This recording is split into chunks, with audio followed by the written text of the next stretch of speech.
Good evening, folks. Welcome to Charlotte Curling. We just started the stream, so I'm assuming we're not going to have too many people on. As soon as there we go. Our very first viewer. If you were the very first viewer, put your name in the chat.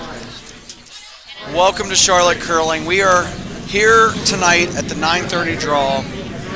We are at the A and B event semifinals. These 8 teams have shown themselves to be the top 8 teams at our Bonspiel.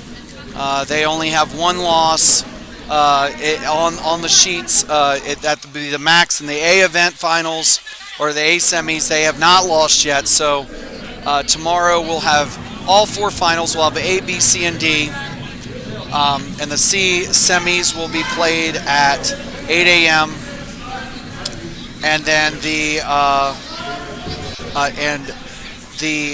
A and D finals are going to be at 12 noon tomorrow. So put that on your to-do list. At 12 o'clock, we will have the 3rd and 4th place game and the 1st and 2nd place game. Well, welcome to Charlotte Curling. My name is Neil Pfeiffer. I'm going to tell you that all the folks out there, we're starting off this first end with lead rocks. Our warm room is going to be absolutely insane because we are doing raffles, trivia night. There are about 100 folks in our warm room right now, so you're going to hear that coming through the stream. All the excitement when the shots get tight and we have great action on the ice all across here. I know that throughout the stream it's going to be harder to hear the ice stuff because I've kicked up my mic. So right there, you're just going to hear my commentary. So we've already got some rocks. If you want to kind of follow the action, we're going to keep it on the main sheet for most of the time until we get down to the closer games, the last shots of particular rocks. We're going to keep it on the main sheet. And there you go. Oh, hey, Neil. Hey, Bryce. Exactly. I'm back. I was at the very beginning of this Bonspiel, and I had a phenomenal AV team. Shout out to Adam Pelletier last night. We had an amazing turnout. We had over 30 people at concurrent viewers. We had about 200 people that had played that back. He was full of excitement. And, this was mine. And then we had some new folks. Nick Johnson did the draws early on. He's a brand new curler. Megan Wright, brand new curler. They get on the microphone and they were calling the draw action. So we are going to go ahead on this first end, and we're already into second rocks, folks. So you're seeing the setups there. I know. And we're gonna see. You've seen that early on in the draws, when the teams weren't used to the ice, you saw a lot of rocks at the front of the house, kind of all scattered through. And in the C draw, you're going to see some missed shots. But, folks, these are the 8 teams that have shown themselves to be the best teams in our Bonspiel out of the 24 teams. So we expect a lot more technical shots. So we'll be commentating through that. I'm going to be doing this 9 p.m. draw, 9:30 p.m. draw, and then I'll have both draws tomorrow, the semis of the C event and the finals, all finals. We will be broadcasting the Piper, which is one of our members. She is Andrea. She curls with us, and she also plays the bagpipe. She's amazing. So you'll get her. And so we are going to be introducing the teams. All right. Do we have this? Okay, cool. So that is really loud. All right, cool.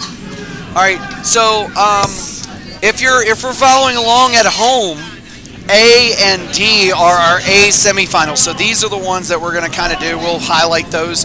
Our B semifinals are the B and C sheets. So just so you know, we kind of we have this. The finals of the A and D event are going to be in the center. They're going to be sheet B will be our featured sheet of our championship game tomorrow at noon. I know. It is, Bryce, you are 100% correct. They've been curling for 4.5 weeks, completely excited. Barely learned what the positions were, and they're on the commentary, giving them a lot of shout out. I have an amazing AV team. Sitting right next to me, Trevor Suarez. He is the running the canner. Everybody's cheering. Trevor, best AV guy in the business. He came in, fixed our system, and actually beat yours truly on Thursday night. I mean, he's just throwing Vice Rocks, just throwing straight fire right into the button, and he's been curling 4.5 weeks. So, all right. So we're going to introduce the teams as we're already into. You're going to see the pace of play go really quick. So we're going to go here, and we are going to go across. And they're fine. I can find it. So. So we're going to go on sheet A, throwing red rocks. Here for the booze, Brady Gould's team. He is the skip. Throwing Vice Rocks is Brett Kubrick. And Nicholas Visnich is second, throwing second rocks. And we just saw him throw a rock. And then Jessica Captain is throwing lead rocks. They're all out of Charlotte. Nicholas Visnich, longtime Pittsburgh curler, but he's a dual member. Hobbling Goblins. This is Kim and Di Hicks. And Di is throwing second rocks, and Kim is throwing skips rocks. And you just saw Di. Just, I will say that she sees a rock and hits a rock. She is a very strong hit player. And then Mario Riveron, he's throwing Vice Rocks, and Keith Hammer is throwing lead rocks. So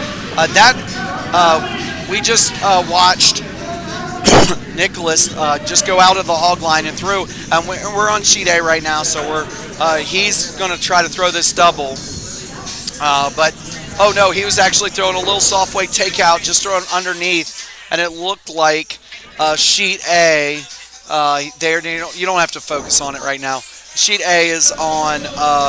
They're sitting 1-2. Well, it's close. They're just sitting 1. You're going to see Brady Gould and Kim Hicks. I've played both of those skips quite a few times. They're going to play these first couple ends pretty clean, as in it's going to be wide open, so they can throw that. So let's move over to sheet B, the B semifinal, and it is Hot Shots. Alan Shaw's team with Tim Bretteridge, Tom Staley, and Wes Castelliski. That is a Charlotte Peachtree Triangle team that has just started curling this weekend together, folks. So they are giving each other high fives. They're learning each other's style, and they're in the B semis. So that's pretty impressive. And so they are playing Team Strickland. But they put on some jerseys, folks. Team Strickland, those members, they may look like they're from Charleston because they're wearing fancy Charleston jerseys, but they are also dual members of Charlotte Curling Club, and they were paired with Peter Strickland, and they just won the in-house Bonspiel. So the fact that they are doing well in this Bonspiel is no surprise whatsoever. So they took off their Where's Waldo. Charleston was wearing Where's Waldo costumes. I know someone in the chat earlier said we need some pictures of everybody's thing. Once we get done with the Bonspiel, we will get as many pictures of those teams. Folks, it was insane. There was people dressed as Jedi Knights. There was Where's Waldo. I think I saw a lot of witches. They were on the ice, and there were some Ghostbusters. They might have shot one of the other teams. I don't know. Okay? So we're going to move on to CC Team Waters. You guys that are on the stream right now, you want us to focus on them the whole time, all right? Because that's all I heard is that Randy Waters is straight fire in the water. And so that team is Topper Waters, Randy Waters, Jamie Belafontaine, and Christy Belafontaine. They are out of Potomac. They had a hard-fought match, their last match, and it was a Potomac firestorm, and they came out on top. It was a very close game. And they are playing the Mystery Machine. And so you saw them back then, and it was the Mystery Machine. Darren Ray, Brian Rake, Kristen Ray, and Chris Rake. They are playing from Kalamazoo. I'm going to tell you what, folks. Broom stacking with these folks has been a joy all weekend. They had to come to North Carolina to get a biscuit. That's all they did. They found a curling club, but I think they're going to move to North Carolina for the biscuits. They just said that they had brunch. They're not brunch kind of people, but here in Charlotte, we brunch. We do the lunch and brunch thing. And so they just went in there and got some. They watched college football. They were eating Bojangles biscuits. I think they're going to be joining Charlotte Curling at the end of at the end of this bonspiel. I'm sorry, Kalamazoo, you've lost your curlers. All right, So we're moving on to sheet D. Jack O. Daniels, that is the draw master. So I'm not only the announcer, but I'm now the draw master for these semifinals because he is playing in them. So if there's any rulings to be made, yours truly will get off the mic and have to go down the ice. If they have to measure skip stones, Trevor, you got it. You're in. Because if you have to measure skip stones and stuff, you're going to have to announce it. You're in.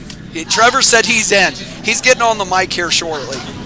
And so that is Ryan Smith, Kevin Stevens, Matt Kenlin, Nicole Brown. They are members of the club. They are great members, but they haven't curled together before. So this is kind of a new thing, and they're in the A semis. So they're having a great week. Just a little fun fact about Matt Kenlin. You'll notice that there's a bunch of pumpkins attached for him. His team, Jacko Daniels, is only attaching a pumpkin if they've had a drink this weekend. It could have been pop or soda. The people in Kalamazoo would say pop, but it's soda here in the North Carolina. So you can see the skip has like 5 pumpkins for the weekend, and Matt looks like he's a giant orange pumpkin. So, so I'm just going to say sometimes your front end, you have to pay Papa Neil and say, no more pumpkins, Matt. And so they are also playing a Charlotte team, Squid Pro Quo. That is the McKees. Carol and Steve McKee are throwing back-end rocks. Brad and Amanda Smith are playing front-end rocks. So we're already to skip stones, folks. And we are into the first end.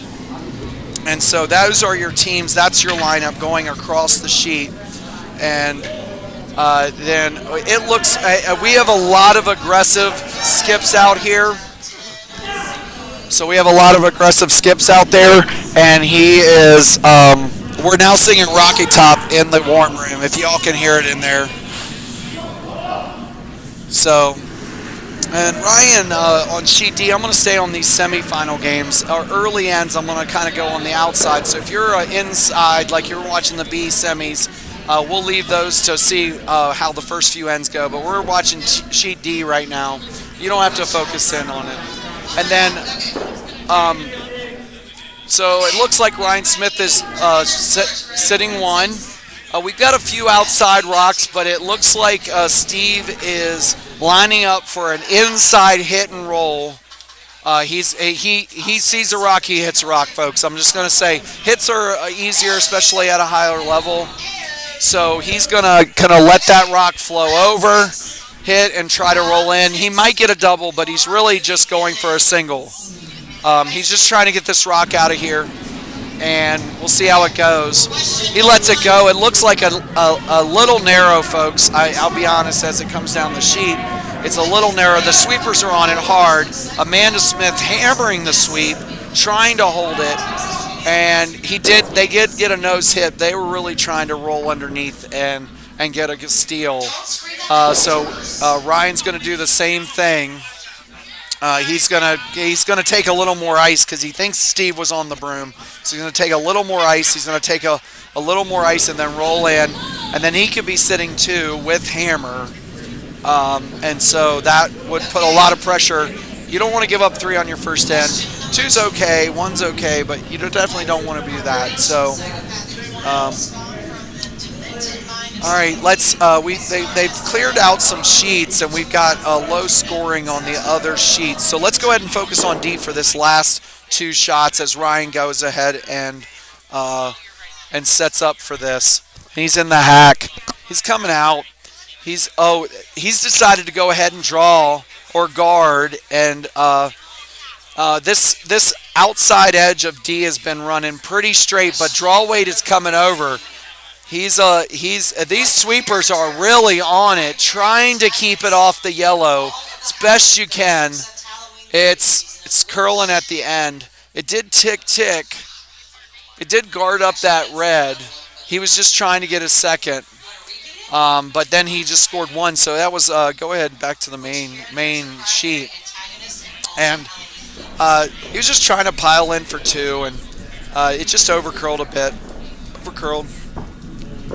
Hey, see they're waving at the announcers. So very good first end. So going across sheet A, they didn't have a score update there, but sheet B is throwing this last rock. So Bob Ross, aka Strickland on sheet B, he's sliding out. So we're gonna watch this last rock. He's got a tough position. He's trying to get in there and maybe just cut them down to one. I don't think he's going to be able to get across that rock and be able to get in there. He's just going to practice his draw weight and try to get there. Oh, he's actually raising through there and getting in there. Hey, did it get in there, folks? Oh, it was very close. Very close. That was a steal of two, which if you keep hammering, you got to steal a two, then it's just like they had a hammer. So in club curling, we don't really mess with that much. Oh, they can pile in. So it looked like Alan Shaw was perfectly happy with just getting that two. There's no sheet. He just got in the hack and threw it instantaneously. That only went about a third of the way down the sheet, folks. He didn't slide out. He just unked it. I guess he was going to burn it, but he was worried he was going to hit that. That's a bold strategy, just to throw it a third of the way down the sheet and see if it could do something. But there he is. Scored two, flipped the hammer. That's what they do, coming back the other way. So go ahead and give him the main sheet. So, all right. So like we said, I thought we were going to play very open ends and try to learn the ice, but these skips feel like they know what the ice is doing, so they're just like, pile in, let's play. And I'll be honest, when we got club curlers and we're just trying to do the things, we're trying to pile in rocks in the house, make it tight, and I've always said there's two ways to guard. You can throw a guard, and that's a great thing, especially if you're back guarding one of the rocks in the house. Or you can just put two rocks on the button. That's a great way. Shake it off, Miss Retainer. That's right, shake it off. You got to give them good juju. Give them good juju. And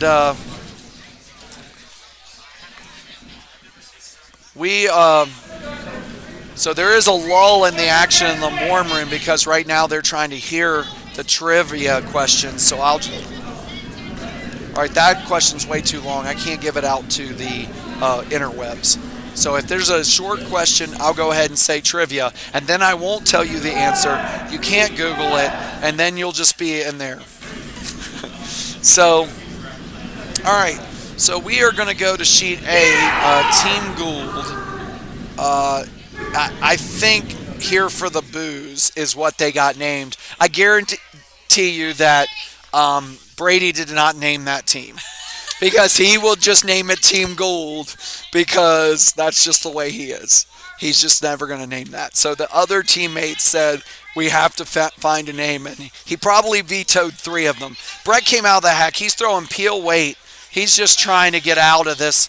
They wanted to curl a bit. He's just peeling that rock and getting outside.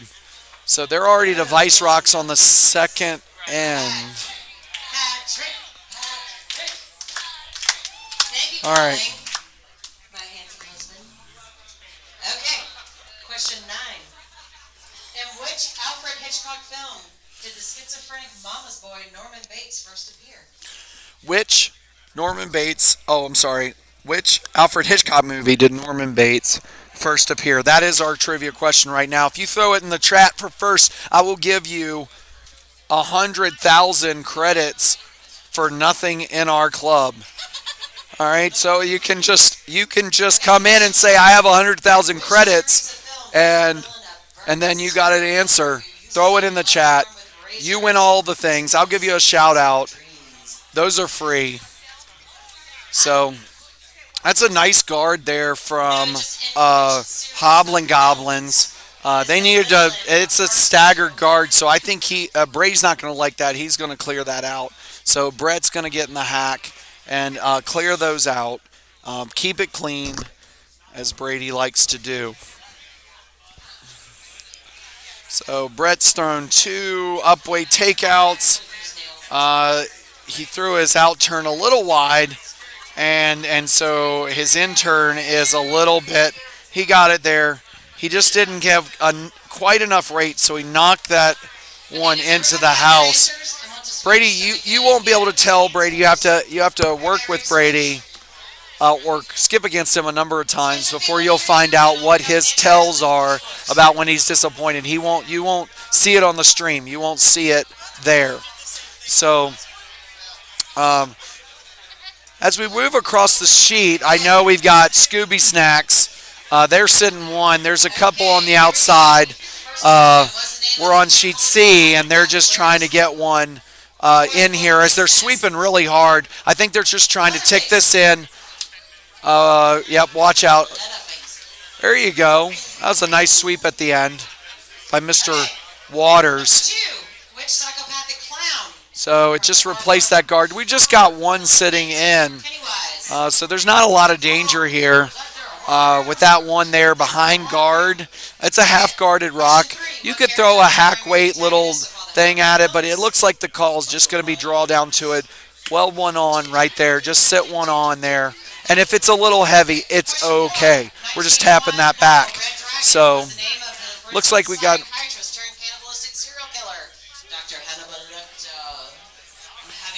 So got the stick curler coming on. So we've got. It looks a little wide. They're off the sweep. They're just like. It might be wide enough. It's floating out just a bit outside that 4 foot. He thought about sweeping it to hold it, but he's hoping it grabs here at the end. It just gives it a little nudge, little tick. It did not. It was honestly, folks, on that line, that's a tougher shot than it looks. Even though it's a half guarded, they're just trying to throw a little back line hack weight, like back to hack, just trying to top that out. But you have to be really tight to the guard. It's going to float out a bit, but if you get too far in, it's going to come all the way across. It's going to come all the way across the sheet and then be into the guards. So I think he's going to guard this hole up because he's got that available to him. And if he ends up coming in, it looks like the skips are kind of moving the broom in just a bit as we go. So sweepers are on the sweep. As soon as this crosses the 4 foot, it's going to jump another rock over. So it's tight.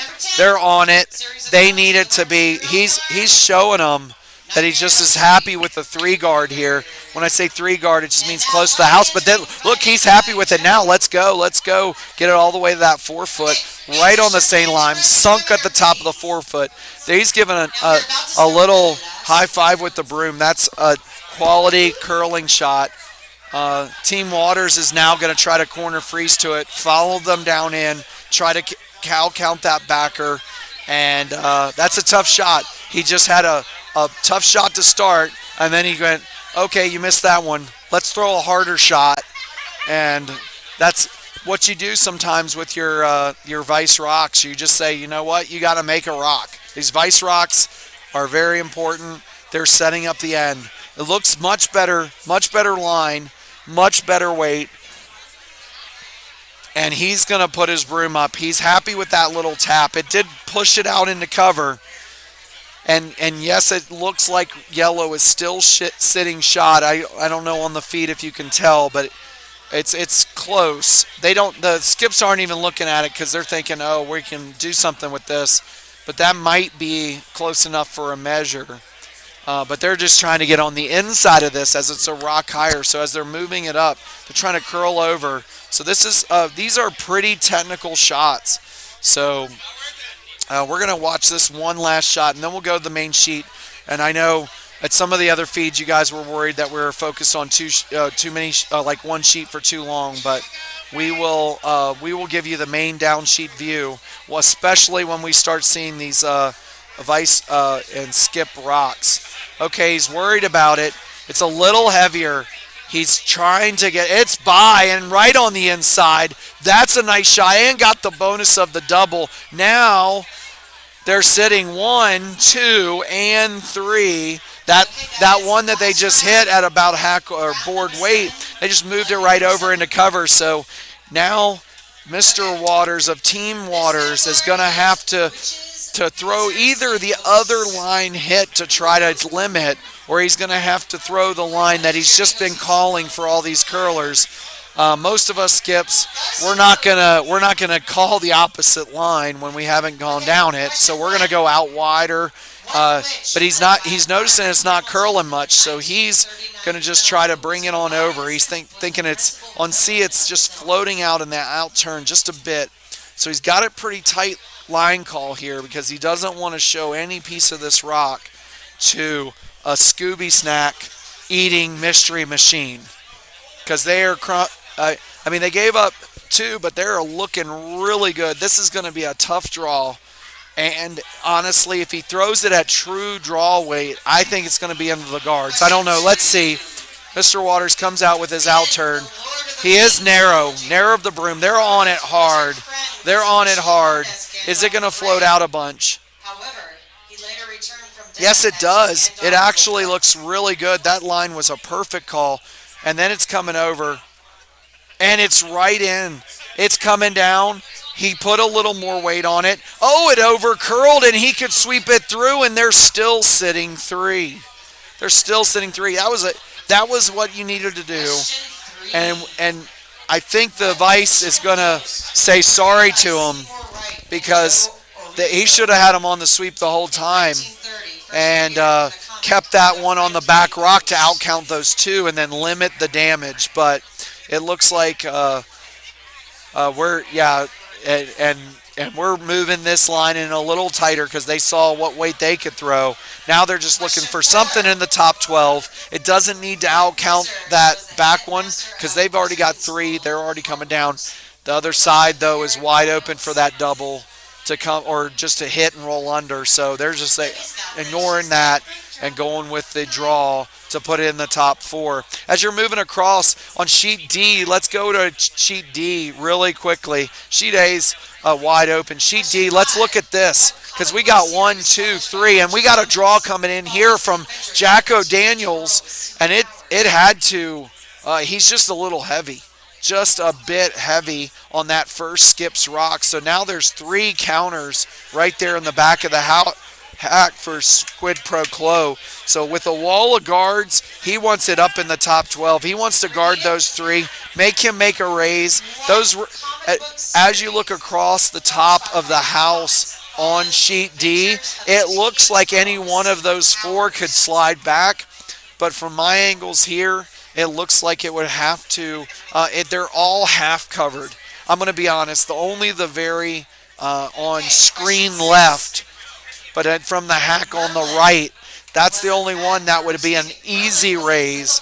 All the other raises would be really tough. So you just be throwing blind at a rock. So let's look at this. This could be a big end for sheet D. They could take a commanding 3, 4, 5 lead, rock lead. So here is Steve McKee throwing for Squid Pro Quo. So they're on the sweep really hard. It's a little wider than he wants, but he thinks he's coming back. He doesn't mind this to be a guard, but he wanted it in tight, so Brad takes over for Amanda, hip checks her out of the way, and just sweeps it the extra 6 inches. Love to see that. It's a guard. So now we're going to pick which one to raise, and I think he's going to pick the one on the right. I'll be right back. I have to answer a question.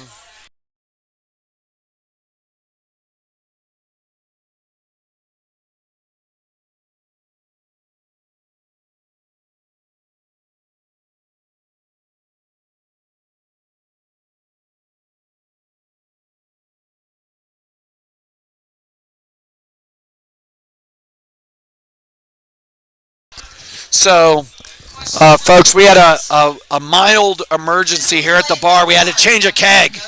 I mean, there it is. So we're on sheet D. You can still see across. Don't worry. Coming back, it was N1 was just a 1. N2 was just a 1 for red. So it's been wide open. Very clean curling from Kim Hicks and Brady Gould. They've skipped against each other a number of times, so this is not the first time they played each other. It looks like Kim and Di Hicks threw it there. And that was a nice raise from Ryan. I hated that I couldn't give you the call, but that was a really nice raise to be sitting 1. When they scored 1, they had that nice raise. They're going to give each other little fist bumps over at the warm room. And so there's going to have to be either this run back of the guard, which the risk reward is there, 100%. And so he could get a big end if he gets that pushed back, or he could try to just tap this forward. But I don't think there's any other shot here unless he was to run one of the middle ones back and try to double it off. But being that the red and the yellow are almost even with each other, there's really not any angles. It's going to be a tough.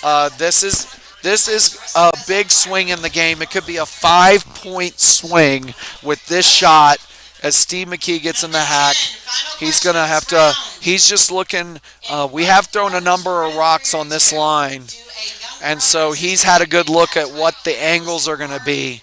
So he just needs to line it up. It's going to be a hack up to normal weight. No, it's pretty heavy weight. They like the line. They like the line. It's still floating out. It's coming down. It curled just a bit. And it wrecked the guard. Man, that was really close. It was, honestly, they were happy with the line. They were happy with the weight. It just stayed out just a little bit. Go ahead to the main end. It was 1 red was the score there. So they go up 2 in this very tightly contested game. And I take that back. Brady didn't make that draw for 1. So they keep Hammer down 2. And he may have been going for a double blank there. So we've got the only game that is still on the second end is seat B and C. No worries. No worries. Yep. So we're going to watch sheet B and C for just a second. We can see those. You can see all 4 games. You just don't have the scores up. So this looks like Peter Strickland is trying to go through this tiny port. There's only one port in this storm, and he's got to get it out there. And this could be a big number. Blow this game wide open. He's down 2. He's got a tight window. He's happy with the shot. Oh, they're on it. Jackie Fajoli and Katrina are on it. They do not want to chip this guard. And she did some gymnastics to stay out of the way. I have no idea how that happened. But it was a little chip out of there. It's 1 red. 1 red, which is 1 for team Hot Shots. And they go up 3-0. That was a nice setup end. Lots of outside biters, little things in the 12-foot, and they just had 1 in there. I will tell you, if you've been watching this tournament this week and you've seen Alan Shaw call his game, he wants a lot of guards up in front. He's going to throw a lot of things in there, and then hopefully his second and third players can get that 1 great draw behind that wall of guards, and he's been living like that all tournament long, and he's doing it here today. Second end, he's already up 3-0. Same thing. So he's just calling that center guard again, putting his ice down, and that lead is going there.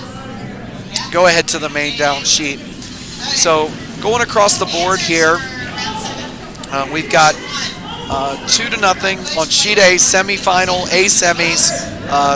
The Hobbling Goblins out of Hobbling Goblins are up 2 to nothing, and then the and then sheet B is up 3 to nothing. That is Hot Shots versus Team Strickland, and Team Waters versus the Mystery Machine. They're hanging that, and this was a tight game, 2-1. Anybody's game here. They're already into the third rocks there, and then 2 to nothing, all the way across. Tight matchups. Let's go Team Strickland. Shout out from the chat. They are Charleston's finest, mixed with the fine wine of Peter Strickland, the Canadian transplant. I was talking to him earlier around a broom stacking table. I asked him what made his inspiration for Bob Ross, and he said, I love happy little trees, because that's where I'm from in Canada, and there's nothing but trees. And I said, I don't get that. He appreciates living in Charlotte because we at least have other things like buildings, an NFL football team, and curling centers. So I couldn't remember the town in Ontario. If you got it in the chat, just throw it in there. It's not Northern Ontario, because now that's a whole different deal. But he's from Ontario. He said there was a whole 2 grocery stores in the town, and maybe 1 curling club, but definitely it was cold enough to put curling ice in the backyard. So he appreciates that he doesn't have to do that. All right, there's lots of singing in the warm room, people. I'm sorry on this thing that you're subjected to this. Yeah.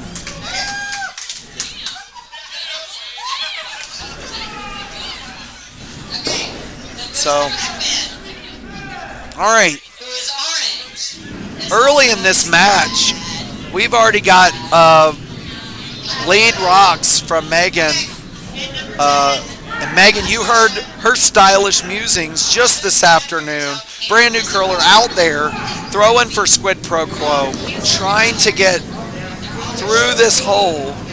I didn't think there was a hole there, but she almost made it right through that. So now Ryan Smith has got a. It looks like he's looking for a tap. He's already got one on the other side. He is just trying to steal. He's just trying to shrink the rings, get this tap in there. If he gets it in the top 4, good. Then we're gonna see Steve McKee kind of bail. And when we talk about bail as a skip, we're talking about throwing some upweight takeouts. So looks like a good line. He's wanting it to curl a good bit. It's still on this guard. He's waiting. We're trying to get that curl a little bit. It got by. And it was a good ad. That was a very nice tap. I didn't think it was by. I was looking right down this sheet, right on TD. They had to wait as long as possible. Oh, good. I have the gate at the right. There, I will use audio file terms. Good. Thank you, Jeremy Morris, for that feedback, because we've put a daggum mute on the mic, because if you heard everything in the warm room, it would make your mama blush about some of the crazy stuff going on in here. So, and there was drinking songs and Kyle Fisher yelling obscenities. So I know if I'm talking that the ice sounds aren't going to be there, so we'll kick those up as we get into the game. And if we're just watching there. So Steve McKee is thinking he's going to there is a draw path there. There is a little hole, and Megan slid out and tried to get through that draw path. They were just trying to get there, get to that spot. So like their total scores right now. And so as Kevin Stevens is assessing the shot, he thinks there's another draw path there. So sitting 2 or 3 would be really. I mean, it would be like steal your way to victory. All right. So steal your way to victory. Actually, that's the title of my second curling book. The first curling book is Behind the Tee Line: My Life in Curling. If you know anything about curling, you know you don't want to be behind the tee line, but that is how I make my living.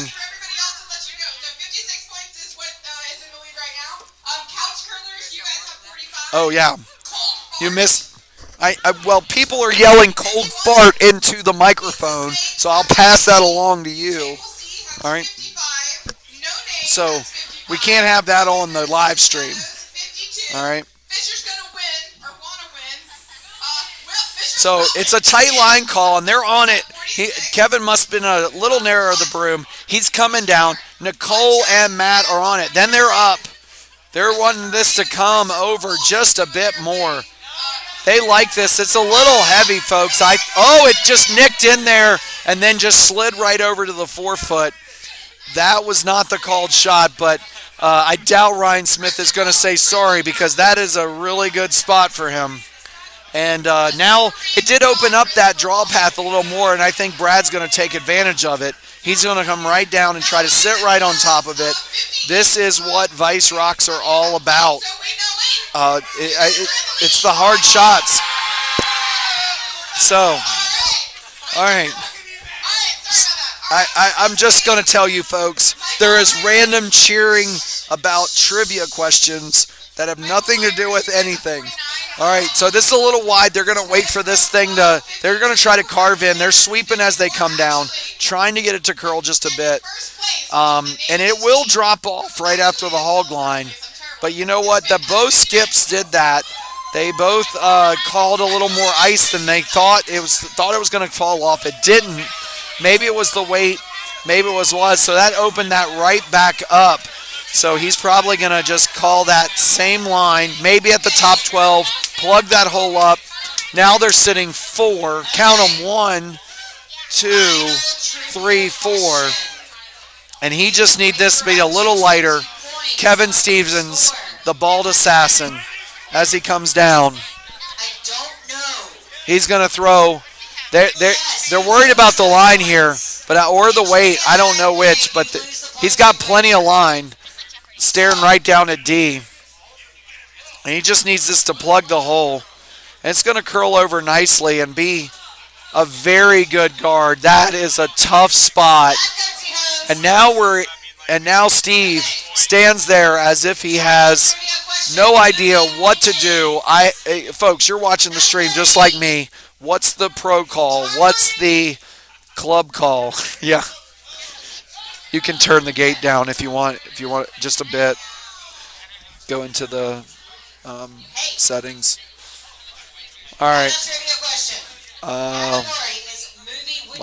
Go down 2 or 3. And the question is, name 2 of the 3 So that played the part. There you go. That's enough. Yeah, you can see it as I'm pre and post, and yeah, now they can hear the warm room. So.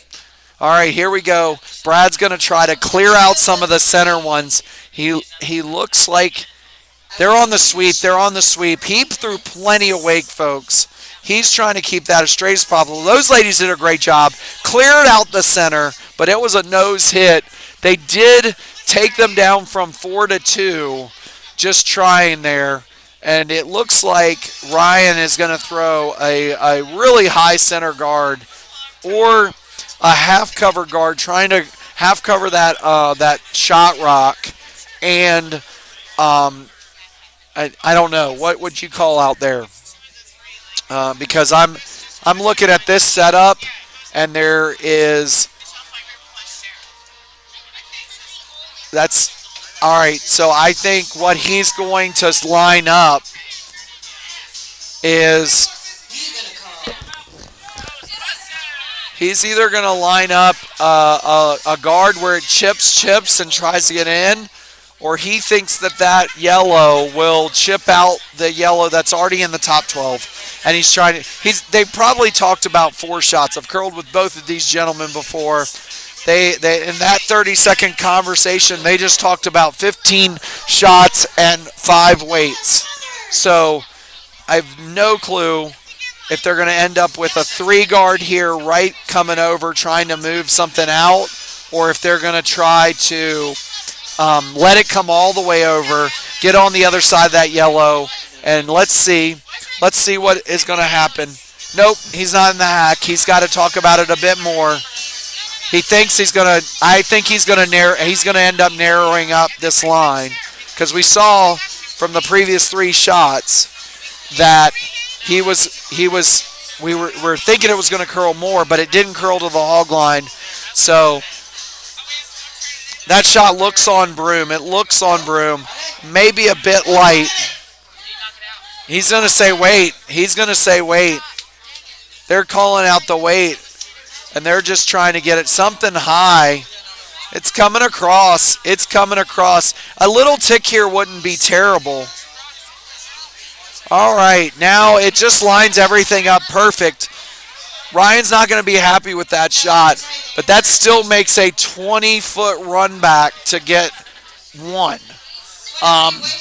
Now, there is a little bit of an angle there, and that's a lot of ice.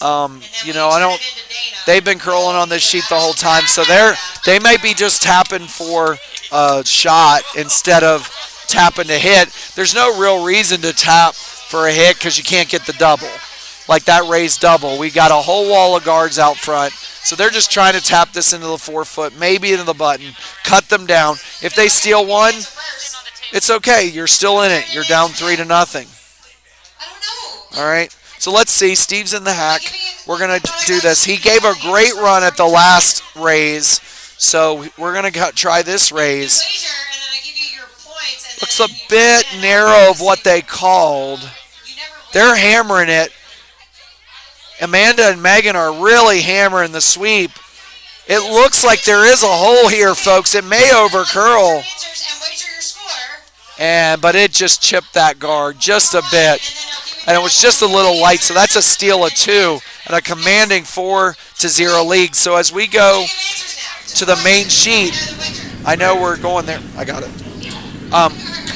As we go back to main sheet, we're going across. A scored a big 3. I'm sorry we didn't see that, but we were just watching that unfold there on A. It was a wide open end, and then Brady had 2 of back biting in the back 12. Didn't think those would come into play with very limited guards, but they needed to draw over and just be a very technical shot. Kim got a little heavy, and then Brady was able to get his 3. So a little hit for 3. So it was a wide open end that I thought was going to be a blank or 1, but then right at the end it got good right as sheet D was getting good. Sorry for that call. So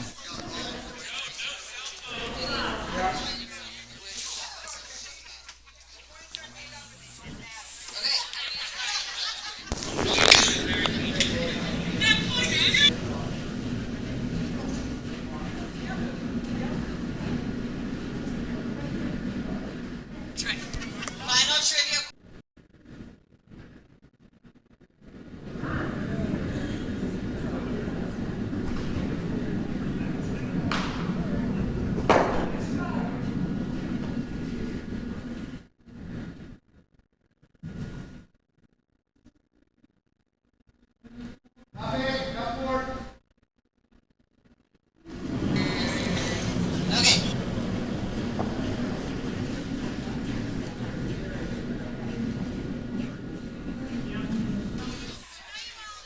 it's not a real name, by the way.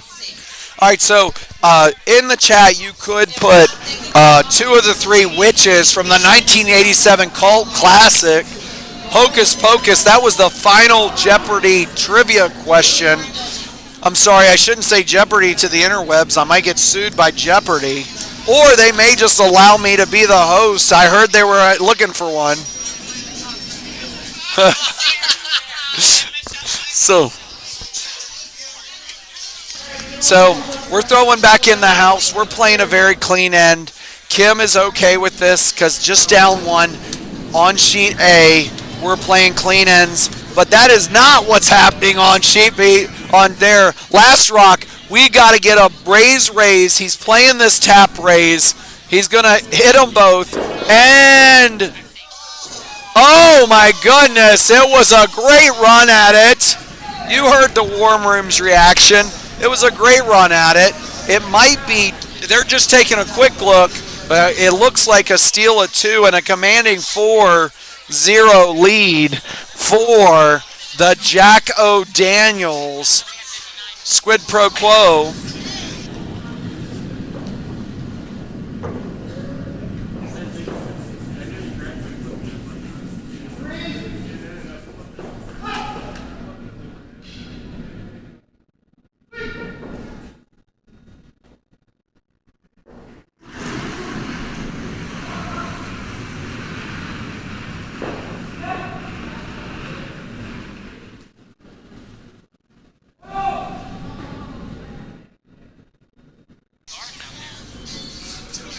No, we're good. All right, so we're back. That was an exciting end on sheet D and the commanding 4-0 lead for Jacko Daniels. They're still playing pretty aggressive. They're stealing their way to.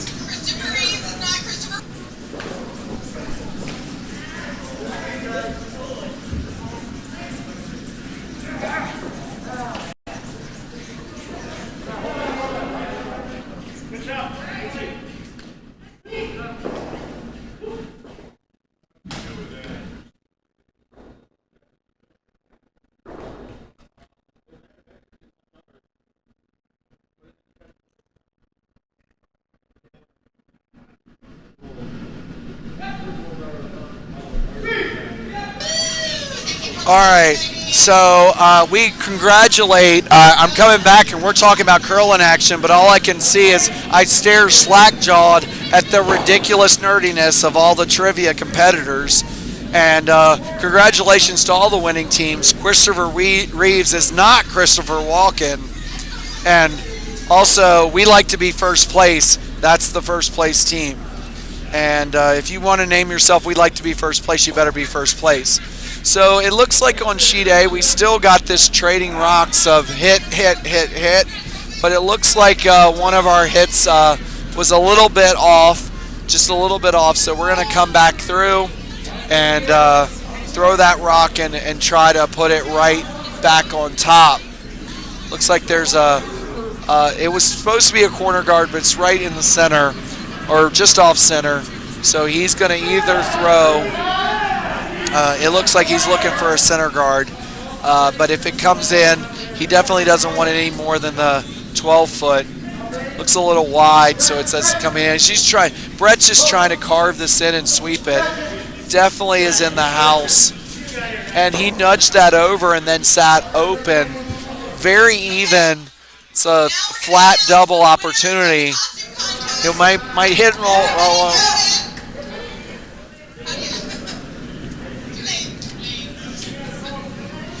So we'd like to give a shout out to all 23 people. Go ahead and throw out which teams you're watching.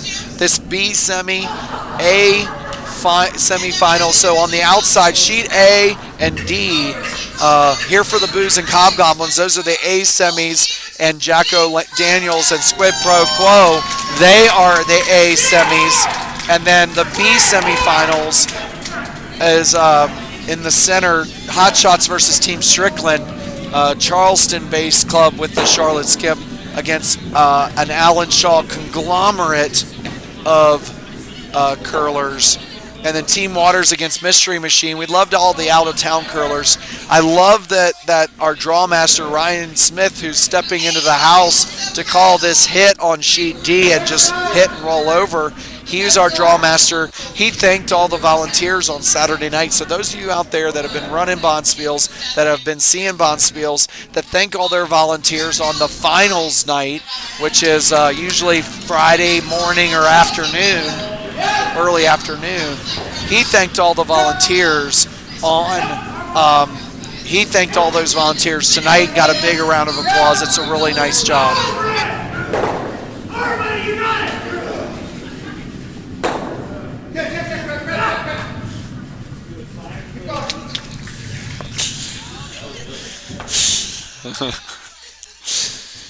All right, so that was a very nice hit. He got that hit out and just replaced that rock. And so after a 4-rock lead,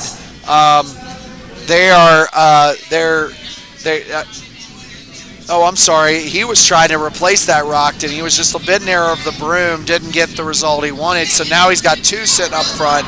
So sometimes we as cup curlers, we're chasing that elusive double, trying to get that rock out, just trying to keep it clean, but not being professional curlers and being on super strong ice across, super consistent, super fast, everything. Those hits get to be a little tougher, so he's going to keep chasing this rock out in the 12-foot and trying to, he thinks he can hit this thin double, and so Matt's going to get in the hack with all his pumpkins. He's earned every one of them, folks. He's on his shoulder. He's got his pumpkins. He threw it a little wide too, but they're on the sweep. It's still a little wide. He's trying to keep it out there, folks. He wants to get this thin double, but it's just going to be a nose hit. It's just going to be a solid nose hit. Just getting a rock out of play, just kind of keeping it open, just like team here for the booze on sheet A. You see those rocks laid out in sheet A. It's hard to watch all 4 sheets as you're coming down. I'm sure you're focused on your game. Team Hot Shots and Team Strickland. Team Strickland just, we've seen it all weekend, folks. Alan Shaw he should actually roll the dice and say non-hammer. Oh yeah, sheet B, Team Strickland. They're a fabulous bunch. I wish they were wearing their Where's Waldo costumes. You should have seen them. We have 3 Charleston clubs here, or 3 Charleston, mainly Charleston teams here. Great turnout for them. We really appreciate them supporting our Bonspiel, coming in out of town, driving the 3 hours down to Charlotte. I wish they would bring shrimp and grits next time. Love those. Just give me the little shrimp and grits. I'm actually going to have a whole end where I just talk about shrimp and grits and screw curling, because we've got it coming on, because I really like it. Yep, that's what I was talking about. Scroll down. So there, and as a response with that little bit of a heavy draw, as a response, as we fully expect from Team Alan Shaw, Hot Shots, we throw another perfect guard. Well, that guard was a little off center. It was perfect weight, just needed to curl over a bit. So now he's going to call Bob Ross, alias Peter Strickland, is going to be throwing a very tight takeout for Jackie Fagioli. She comes out of the hack. She throws plenty of weight. Folks, arena curlers have no problem throwing weight, so they're going to throw straight fire. They're on it. Adam's on it. They're kind of hold this, trying to keep it on the high side. And she got on a little bit on the low side, got that one out, and then rolled over the wings with, it looks like with hammer. That's not a terrible leave, because you want to be away from that rock. So, and Alan's going to keep it simple and just try to throw this guard better next time. You can slide through. So he's just going to throw this. So on Team B, Sheet B, I lost 3 viewers because I probably was talking about shrimp and grits, and you went out and got some. You just went and got some. If you have them and you're near Charlotte, come. Just give me an order of shrimp and grits. Oh, can I have the ace? No, I want the ace. Oh, I want the ace. I'll spend at least $1.50.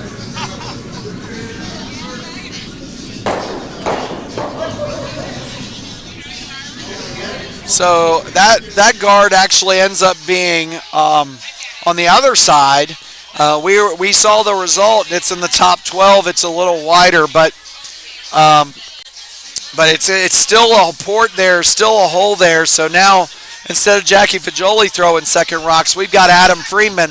He's going to be coming, and I guarantee you, folks. Again, our friends from Charleston are not scared to throw a little weight at this rock. So here we go. Peter is happy with the line. He's happy where it is. He wants it to curl just a bit more. But that guard did its job, folks. Just guarded enough. It didn't come over one. Adam's shaking his head, probably saying, I wonder why it didn't curl. But he threw that so hard he could have hurt a baby in the parking lot. We call that parking lot weight. So he is pretty. He was not happy with the result of that, but it did clear that guard out, that top 12 that was guarding the shot rock and moved it over. But as we expect, Alan Shaw's going to come right back with another guard and just throw that thing in there. So it looks like they're happy with the line. It is a little bit. It's a two guards right there. They may be looking for this a bounce, but then it curled around. So same thing, same result, and it rolls, and it looks like it may be second shot, folks. So we may be seeing that Adam may get another chance at this to just chip this thing out. And they're just trying to prevent a big end. They're up 4-0. They're going to keep calling the hits. But the fact that he exposed the outside of that rock instead of the inside of the rock means that he's just kind of worried about this because this is the way the end's shaping up. There's that lonely yellow in the back. So he's going to give him the same ice, folks. He's going to give him the same ice.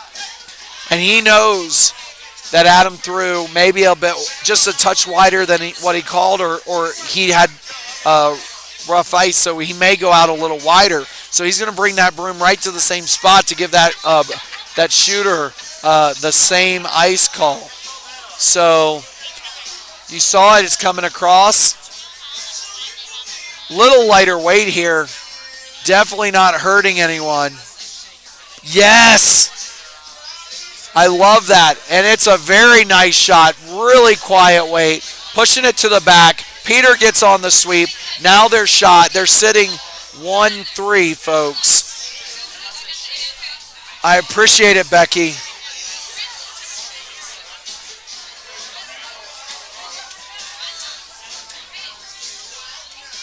All right. Shout out to Becky. They're bringing the shrimp and grits. Trevor, have you ever? He has never had shrimp and grits, folks. He is new to our club from the great state of.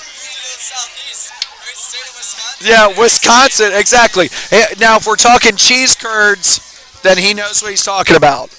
But shrimp and grits, no clue. So that's what I want to hear. Cheese curds or shrimp and grits? I think shrimp and grits, 100%. Cheese grits? Cheese grits are great too. Cheese curds over shrimp and grits? No, lies. Stop looking at Trevor.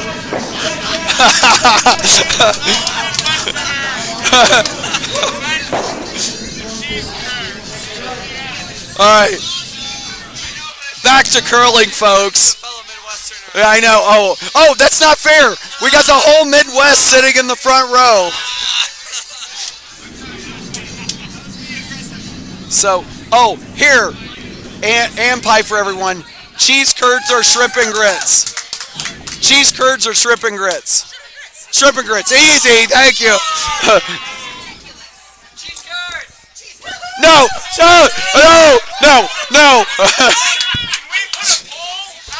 All right, let's put a poll on the chat.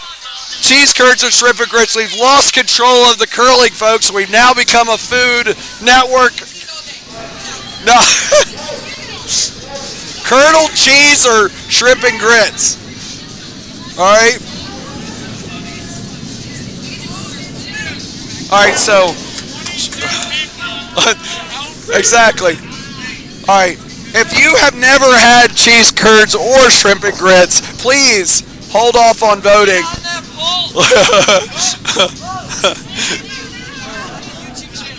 Here.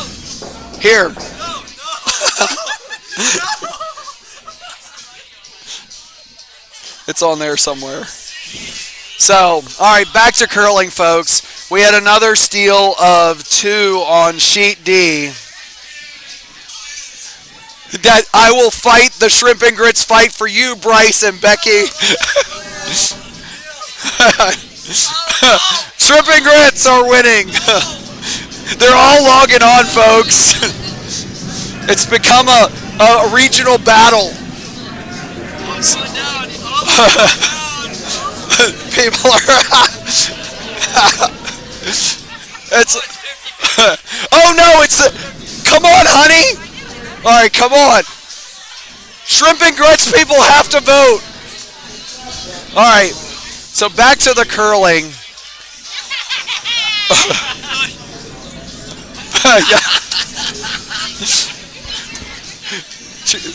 So. No. Let's go. There's. So we've got sheet C coming down. Bring poutine in the conversation. No, poutine is right out. Because gravy on potatoes versus gravy on grits, it's not close with shrimp. So if you're voting poutine, you should already click your button to shrimp and grits, because it's essentially the same food group, people. But cheese curds are Stinky cheese. Stinky cheese. Stinky. It's stinky, squeaky cheese. It doesn't smell. It's just squeaky. All right. All right. Oh, he just nudged that as he's coming down on sheet C. Reds line shot. Team Waters. We can see how they're lying. They're lying 1-2, and Team Waters has got a little decision here. Folks, I know the whole country is divided.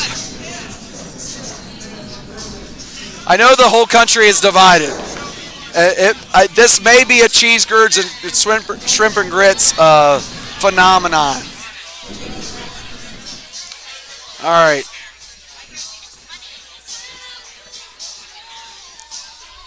So it looks like on sheet A, we still got a very clean open game. We're playing a lot of hits here. Both of these teams understand that every little advantage that they're gaining, it's a very technical game, folks. It's just playing percentages. Both of these skips, very veteran skips. On sheet A, we've got Squid Pro Quo versus Ryan Smith. 2 Charlotte teams know each other well, and they're playing to each other's strengths. And then on sheet A, we've got Triangle versus Charlotte. So very tightly, hotly contested games. Oh, right there. Yeah, sheet A, right there. Kim's taking a quick look. He thinks that if that nudged it, that top one in the top 12. But either way, he's going to get rid of that rock, because we're not going to measure that. We're going to just get rid of that, even though it's welded on really nicely, and then try to flop over or roll over. Folks, we're going to close this poll after 1 more minute, so get your shrimp and grits votes in. Shrimp and grits versus cheese curds. It's. I know, but we had a very spirited debate. We had a drink of beer. We knew some things, And people have very strong opinions.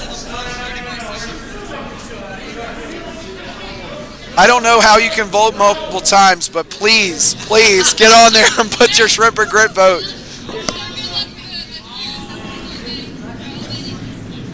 So they did nudge that, and looks like they nudged it, and it's definitely sheet A is nudging its shot. So go ahead and put main sheet view, because we're here for Team Strickland as they're kicking rocks off on sheet C. We haven't heard anybody shout out for sheet C, but they got a barn burner of a game. The folks from Kalamazoo, who are now adopted Charlotte Curling members. So, and then we have our Scooby Scat Friends Team Mystery Machine. We did have a shout out. 12 votes of the poll. Exactly 6 people, 6 and 6. If my wife would have had her phone, it was my phone. If my wife would have had her phone, I say the tiebreaker goes to the host, the announcer. So I declare Shrimp and Grits the winner. Yeah, you can disagree all you want, but I make all the rules on these arbitrary voting on a random curling stream at 10 o'clock at night, or 10:45. If you're up watching 10:45 curling, folks, you are into curling. So I don't need to explain anything to y'all. And so here is Mario Riveron trying to get some granite moving. He was just a bit wide, and that thing hung out. And now Brady's going to bring it across the sheet. He's sitting 1-2. He's got hammer, so he's just putting one out there, getting all the play away from that, putting one shot. So Nicholas Vichness is going in the hack, and he's just putting one in the rings. He's just going to, 4 foot would be great. He doesn't want to be behind the tee line here, because then they could just freeze and out-count that. But he wants it in the top 8. He wants that thing to move over. So Brett Kubrick's on the sweep. So as they're sweeping it in, if they think it's a little light, so they're going to give it a little go. And it keeps going. Brady gets on that sweep, gives it.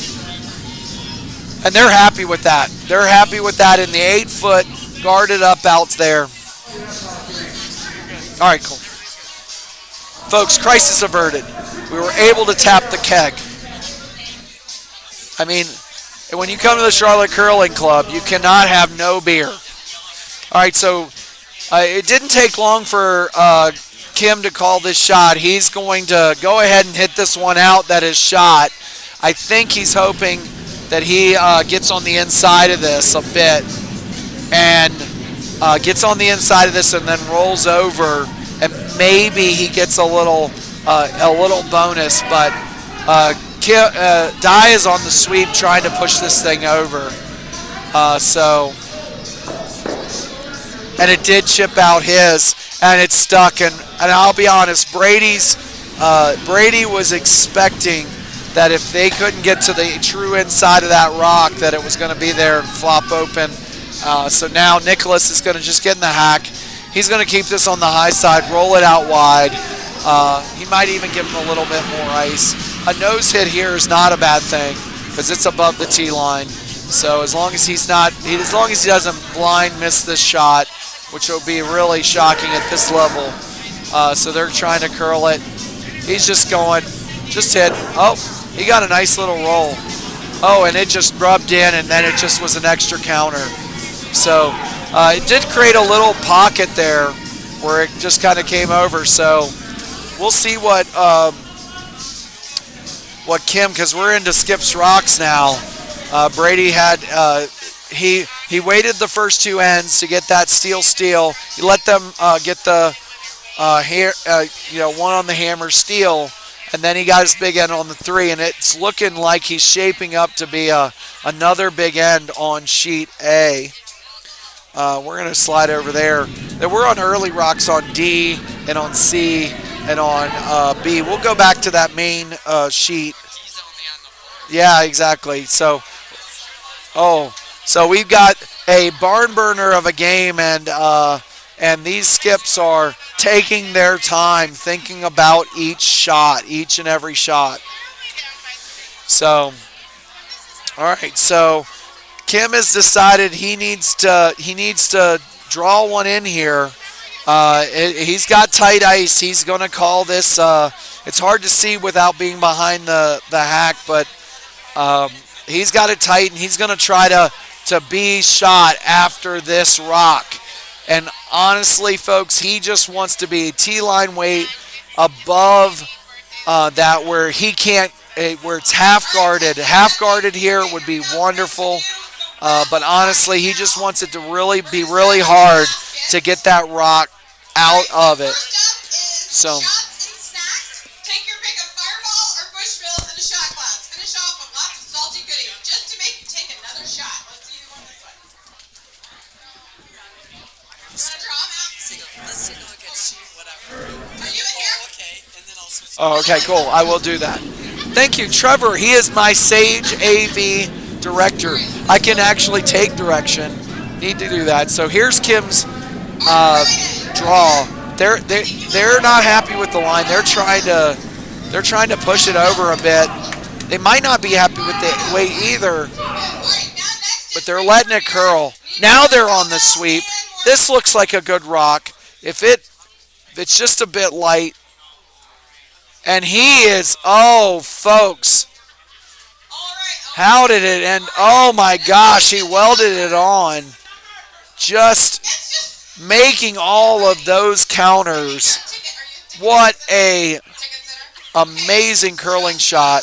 If we had a replay, we would show you that again.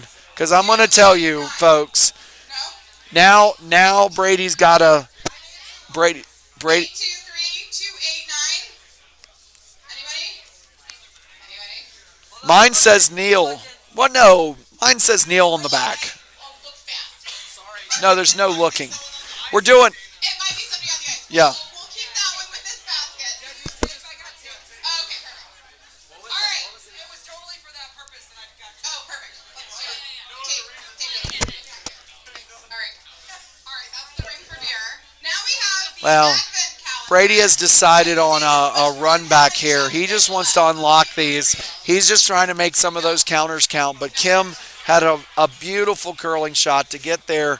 He may be shot, but it really doesn't matter, folks. He was just trying to take all those counters that Brady spent so hard to actually get.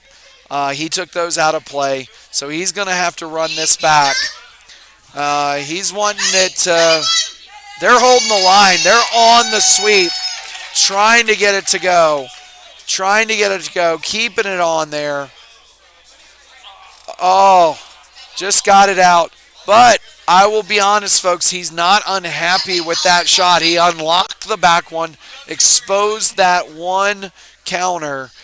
So there's two choices here. I think Kim's going to end up putting one on the other side because he doesn't want it to be there. But Mario was just saying, oh, well, if you did that shot, do it again, and then it makes that really tough. But without a backer anymore, that doesn't make any sense. They're just going to draw the open 4-foot and then make him make a double. So, That's all I got, Ray. Is something else? Ray. Is that Darren Ray? Are they on the ice? could be Darren Ray. It could be Charleston Ray. Oh, okay. All right. We'll keep that one. All right, so as Kim slides down, I'm positive that Kim's going to end up drawing to the other side of the 4-foot. He's looking to keep these rocks even and make it almost impossible for any of those counters to count. The danger is if you're light or heavy, of course, you give him the run back that he just did to get a big number. But if he makes this good. What? I won Lego Christmas. People, you don't understand. It's a big day. Oh my gosh. That's what you wanted. That's the only one I wanted. Lego Christmas. All right. I'm sorry. I just won Lego Christmas, folks. There was a raffle, and If you don't know what I do for a living, you don't need to know this, but I'm a planetarium director, and pretty much that flavor of nerd loves Legos. Oh no, they're on the sweep. Kim's throwing the rock. We're coming down. They're sweeping it every inch. They're trying to get it to touch any paint at all, trying to outcount this. Wasn't really happy with that draw. Folks, you could tell Kim's demeanor was like, well, I don't know where to throw this. I don't know the line. They hadn't thrown a lot of draws there. So now Brady has this opportunity for a run back. The same run back he just ran. He's already coming back in the hack. He knows exactly what line and weight he wants to throw. And he's just going to push this back. Folks, this could blow this game wide open. Being such a tight game, we're already into the fifth end. This could be, honestly, the game right here with this shot. Here for the booze. He's already out of the hack. He's flicked it out. They're on the sweep really hard. It's a good weight. They're trying to get it. They're up at the end. He did chip it. We don't know what happened. It did chip. It looks like it's a steal of one. And we slide back, and as Brady comes into the frame, honestly, you won't see Brady ever get upset about any shot, but he was very disappointed that he didn't get that run back for a big, crooked number. And honestly, the team's going to have a little powwow right there. Talk about the next shots, about what's going on. They're going to hang that quick steal because they feel like they got out of jail, folks. They're running around like they just were free. Kim's happy to stand in there and call this first center guard. And because, folks, that was a big swing, 6-point swing in one shot. So we'll go to the main line. I know you're wanting to watch Strickland. Team Strickland's already into the fifth end. At the end of the fifth end, we've got a whole just a multitude of guards. Just a minefield of run backs. So Bob Ross is not happy little trees. He's thinking about all the life choices he made and the fact that he needs to maybe use a little titanium white here to paint some of this stuff off of the sheet. So we're trying to find a run back somewhere. And he picked one and he's sliding back. But I don't know I think Adam's trying to tell the rest of the team what are we trying to do. And he's going to have a little quick powwow with the front end going. They're looking at the Skip going, Skip, what are we doing? And he's like, I need to tap this forward, but I don't know which one. So he's cleaning off his rock, getting into the hack. Is this last rock there? Yeah, this is last rock. So Team Strickland trying to get their two on sheet B with this nice little run back. We've noticed these wide lines out in the 12-foot. They run a bit straighter on these center sheets, so they're going to float out just a bit. And he's kind of counting on that, folks, because at that line, if he throws it true draw weight, he'll over-curl just a bit. But he's counting on that to float out just a bit, raise it up right into the house.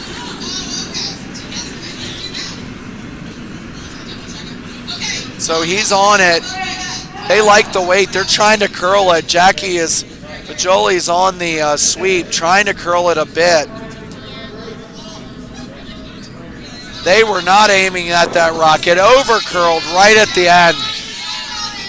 And so he kind of throws his hand up. But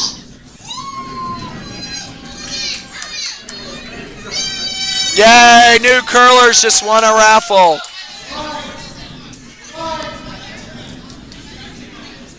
Honey. And Lego Christmases. Oh, okay. No, I get it. But now it's honey time. So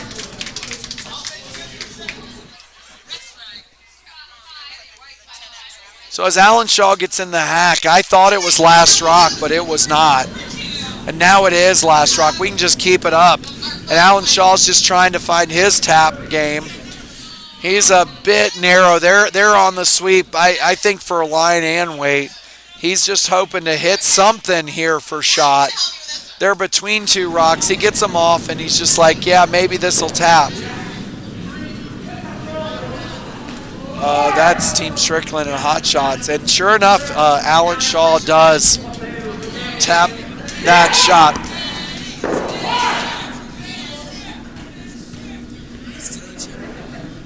Sweet baby Jesus.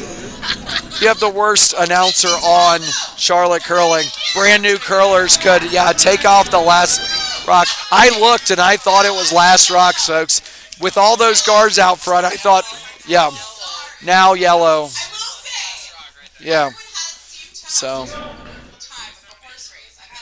all right, we're into the fourth end, and right before this, go ahead and show the main sheet. Here we go.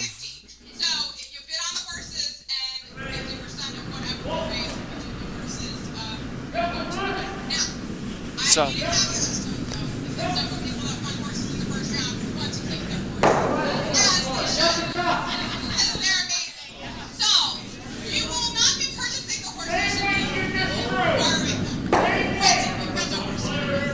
All right, so I'm going to go ahead and read a sponsor break. We're already into the fifth end, Trevor. We're supposed to be a fourth end break, but we got off on cheese curds, and then we got off on, and we had a whole right turn about that, and that was a whole end.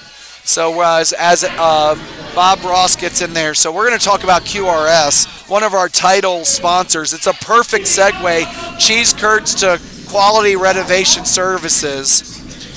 And they have been a specialist in both residential and commercial construction and renovation since 2002. A team of highly skilled professionals, QRS specializes in renovation and reconstruction of offices and commercial spaces of all shapes and sizes in and around the Charlotte area. QRS is also a Passive House Institute builder, specializing in homes and commercial buildings that are more efficient and better for the planet.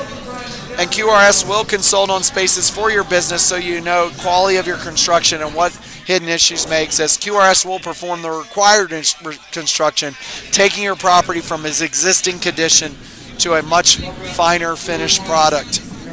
Contact QRS to get a quote today at QRSNC.com. That's QRSNC.com or QRS a call at 980-721-9987. Quality Renovation Services, your premier commercial renovation contractor. Thank you, QRS, for being a title sponsor and a gold level sponsor of Charlotte Curling. And we've got great curling action across all the sheets. Oh my gosh, we missed a giant end on D. Hack-O-Lanterners took a commanding 9-1 lead, and you can see that Squid Pro Quo is just trying to get a garden and throw one in. They're just trying to get some paint. And Ryan Smith is sweeping that rock out at 9-1. But we've got a much tighter game on sheet A. So we're gonna look at sheet A for here just a minute. No, you're fine. So we've got our second Mario Rivera on. He's in the hack. And, I take that back. He is the vice. So we're already vice rocks. Again, very different styles of play on A and D.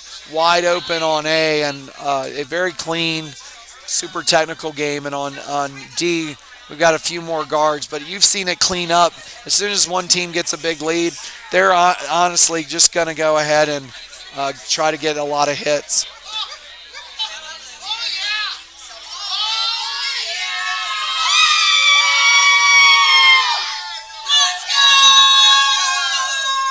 I wish that was cheering for curling, folks, but that is cheering for the World Series. Ignore it all.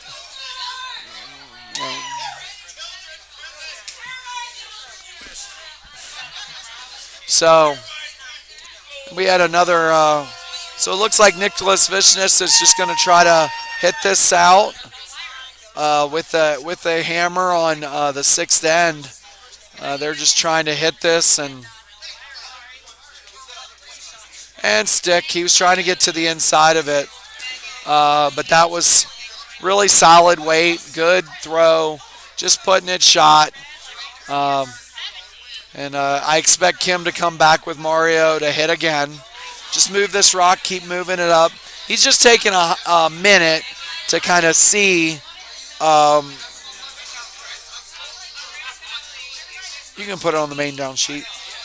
He's on sheet D. He's just trying to move this rock. He took a second to talk about line just because he didn't know if he wanted to roll out or stick and move that rock another rock closer.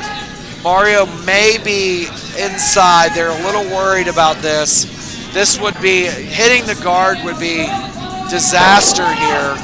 So that's why she's on the sweep. But it did nudge that guard and just kiss that guard and move out a bit.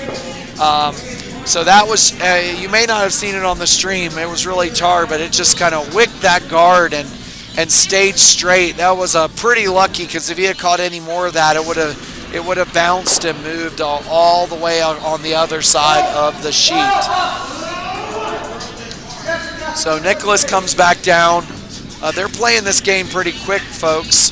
9:30 draw, and they're already in the sixth end. So, and that one was just a bit wide, which we've seen on that line over and over again. And he just rolls out.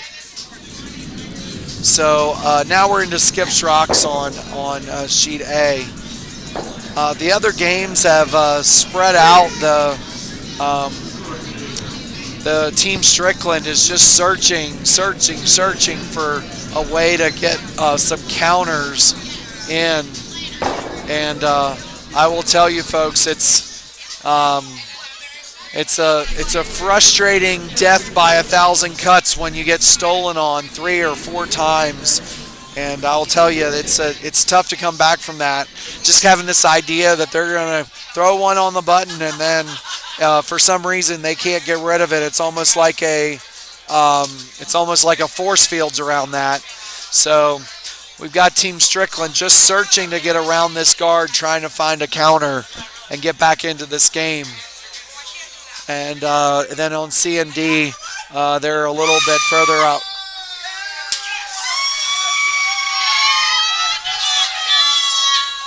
And more cheering for the World Series, folks.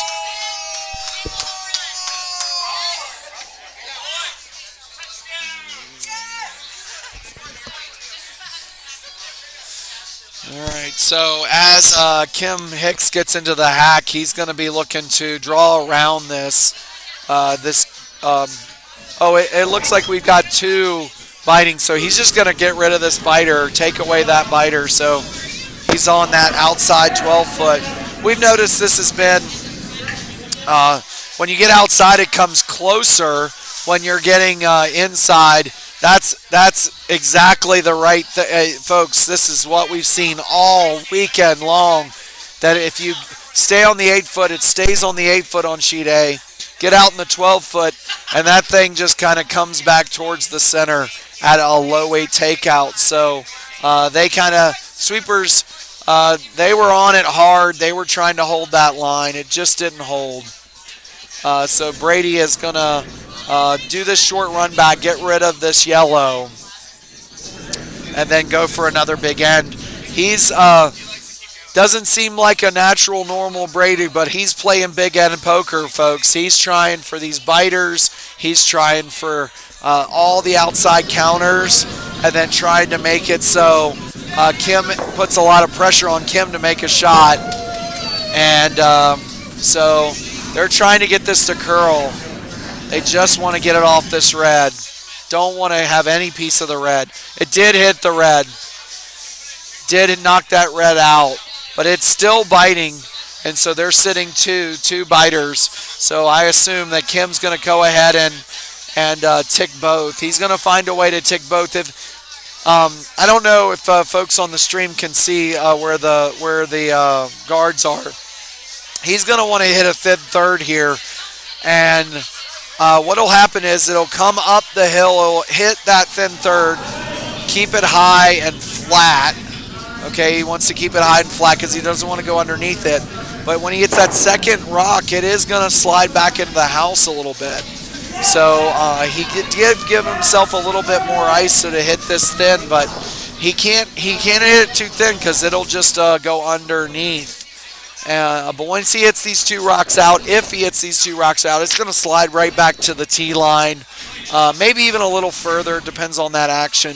So let's see what happens here, folks. The risk is there is enough room. There is 100% enough room on this rock that if he gets any wide at all, he'll miss it through the wickets.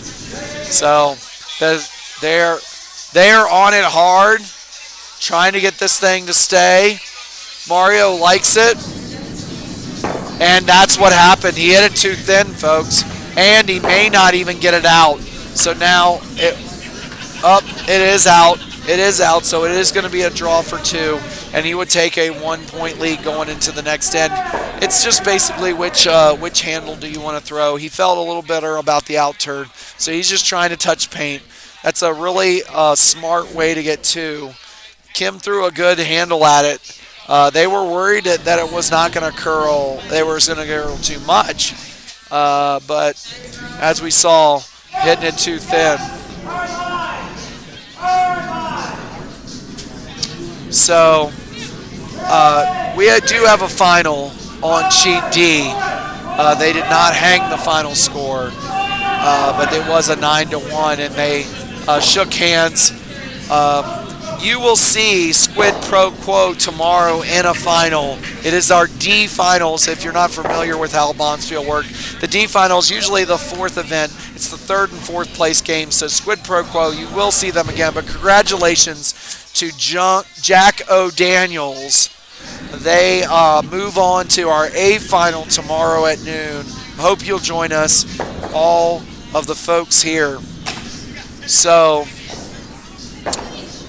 Then moving over to C, we're noticing that Mystery Machine has not found the Haunted Mansion culprit yet.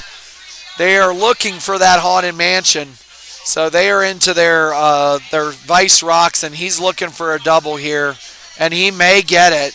He's going to get on the sweep. That is a long double. And he almost got it out. That was a very nice shot. And he gets that center guard that they were looking for. It was a very good shot. With a little livelier rocks or a little more weight, that would have been a 100% 5 out of 5 perfect shot.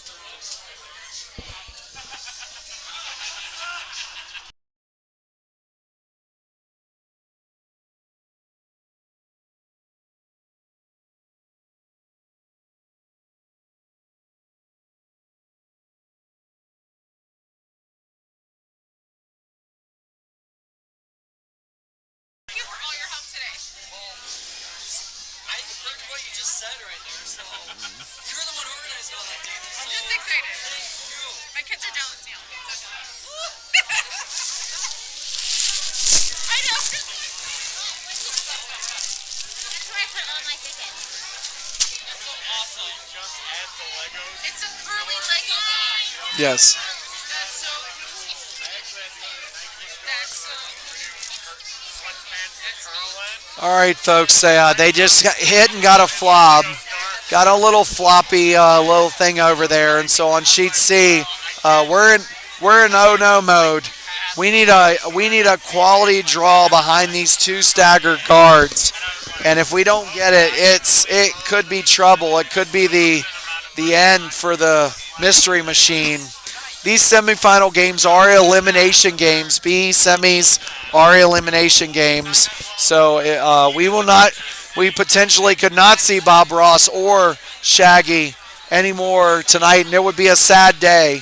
We've enjoyed watching these teams all weekend. So the sweepers are on it. They think it's light. It is coming over against the red. They're going to have to get on it really hard. The couple of the Mystery Machine just ran it into the pile. And with a little hang of the head, little worried about this. I they can talk about it all they want, but they're going to want one in the top 12, probably just a guard. Put it out in the top four, out in the 4 foot, trying to make this, anywhere in there, just trying to make exactly where that vice is pointing, trying to make the draw for one as hard as possible. So you have two choices. You can go way out wide into the 12-foot, which looks like what their choice is, or you could keep it kind of narrow in that 4-foot, or maybe the mid-8, and then have it come all the way across the sheet, be in the top 4. You're worried when you're coming the other direction instead of coming outside in. You're worried you're coming the other direction that draw path is going to be really fast, and you wouldn't want it to be any even in the 8-foot is not great here. They're just trying to get it in the 12-foot or a guard. So Team Strickland is trying to battle back. They've got two in the house, two counters in the house. One a little bit guarded, half guarded, and then one just out in the open, which they desperately need two here. They're, Adam and Peter are talking about how could they make that outside counter count, and I think that's what they're going to end up with is a draw to the 8-foot on the other side. As we see the Mystery Machine get into the hack. The Team Waters get into the hack. We haven't shouted them out much in this draw, but they've just been clinical, especially in the first half of the game. Just 6-1 commanding lead. Did get their one to allowed the one to get them. So he's just looking for something in the top 12. Those sweepers are on it pretty hard. Might have been just a bit narrow of the broom. He's okay with it, though. They're sweeping the whole way. They're on it. Hammer down. He'll probably have them up here shortly. Oh, no. Well, he brought it in, folks. He brought it in. So he's just going to try to touch the 4-foot. Just try to get that Scooby snack right there on the button. I'll be honest, it's a little nerve-wracking because if he gives up a big end here, it just may be kick the rocks to the curb. Be done with your Bonspiel. So let's watch on sheet B. This could be a 1 and a tighter game, or it could be a steal of 4, up to 4, and game over. So drama on sheet B. Nobody's chatting because we were back to curling. If we were talking about regional culinary tradition, then the chat blows up. So, by the way, barbecue is a food and a religion, not something you do. You don't barbecue. You eat barbecue. That's right. You grill barbecue. All right. So they're happy with it. Worried that it's not, or watching the curling. They're jumping in here. He's going to hammer on it. Every inch trying to get it out. So all 4 counters count. It may be 3, it may be 4. They're just going to look at it. Oh, and they've got, that's fine. Yeah, that's the team. Oh, no, we're watching Strickland. Go to the main sheet. I mean, they're curling for their tournament lives, and that's a weird. There we go. We see all the sheets. That's something. That was our original view. We didn't have a main down sheet camera, so we only had the. You know what main down sheet's called now, right? What's that? Main sheet. Cinco rectangle. A Cinco rectangle. What? Oh, that was on a different. People, educate me. Look, where is it? Cinco rectangle. Cinco rectangle. So that was a whole nother draw. I'm sure Adam's drunk music.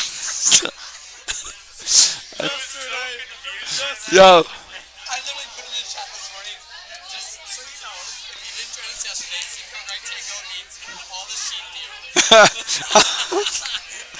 That's ridiculous. All right, so looks like Team Waters is drawing for 4.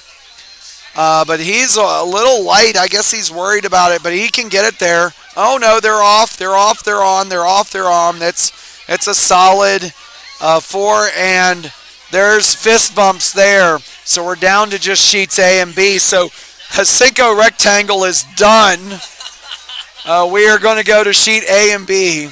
Hot Shots and Team Strickland. Team Strickland is just trying to hit here. Get on the inside of this rock and hit and B3. Honestly, it can be pretty much a nose hit here. They just don't want it to curl. So Jackie's on it. They're up. They're up. They're open. This can be not a nose hit jam. Yep, it was very quality curling shot. And yeah, they're going to see 3. 1, 2, 3. They're giving fist bumps to Peter, and he won't accept them. He's just happy with his shot. I'm going to tell you, folks, it's tough for him. He'll make a really amazing shot, call a real amazing end. He's like, no, we're still losing. And so one of the better skips at Charlotte curling, Peter Strickland, been curling since his juniors, been curling for 20-some years. He's not going to get by.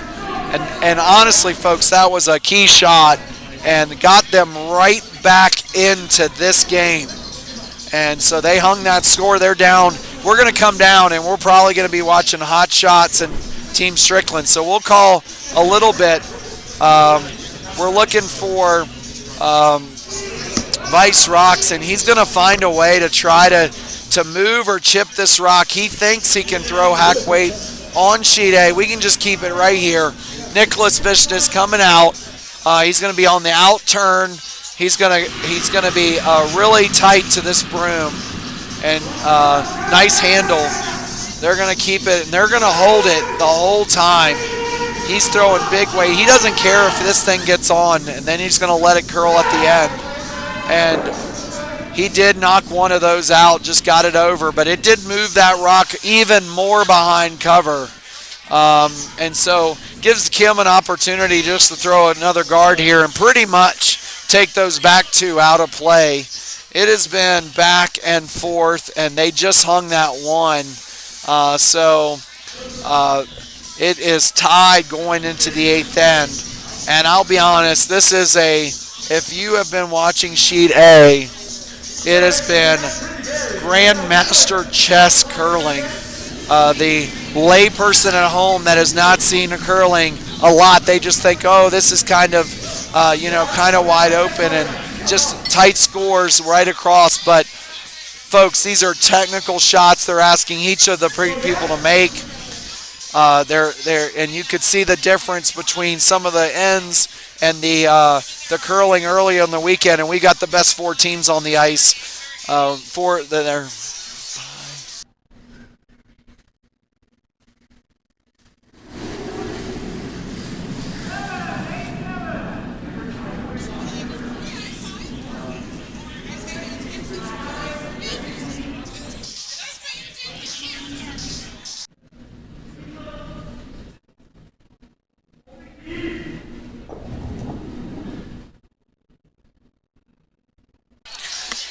all right.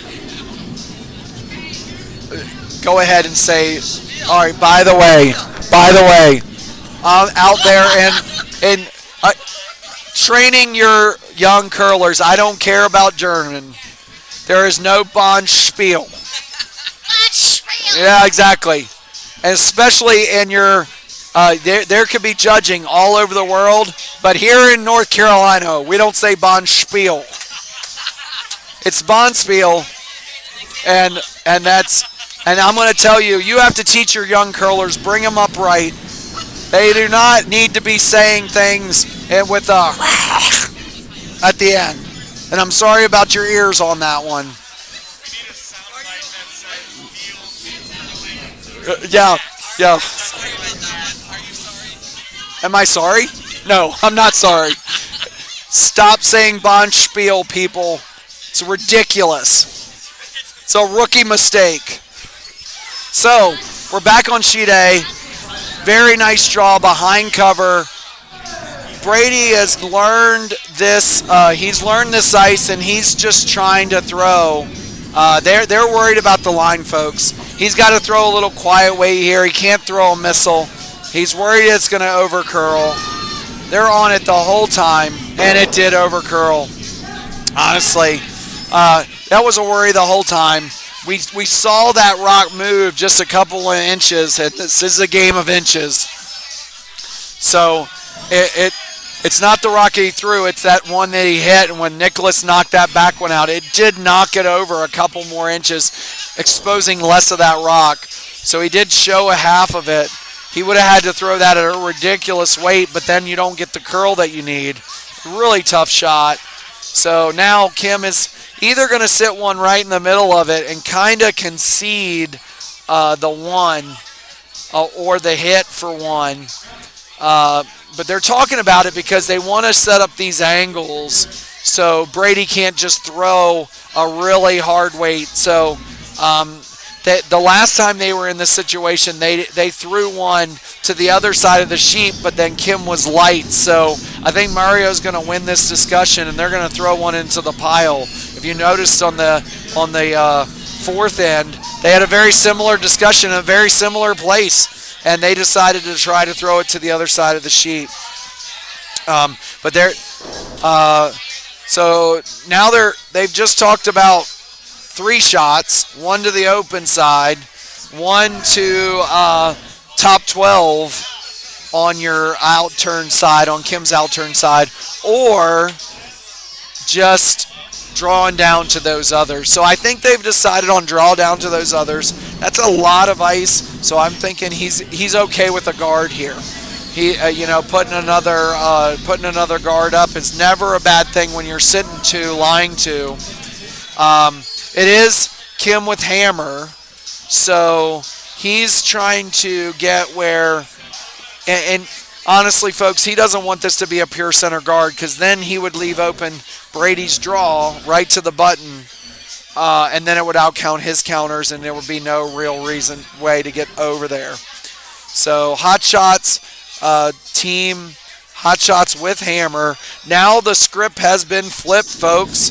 The hammer has been flipped, and so now instead of team hot shots being able to just draw right to the center and then back guard it and then just play this center guard game, they've got to get aggressive and play to the edges.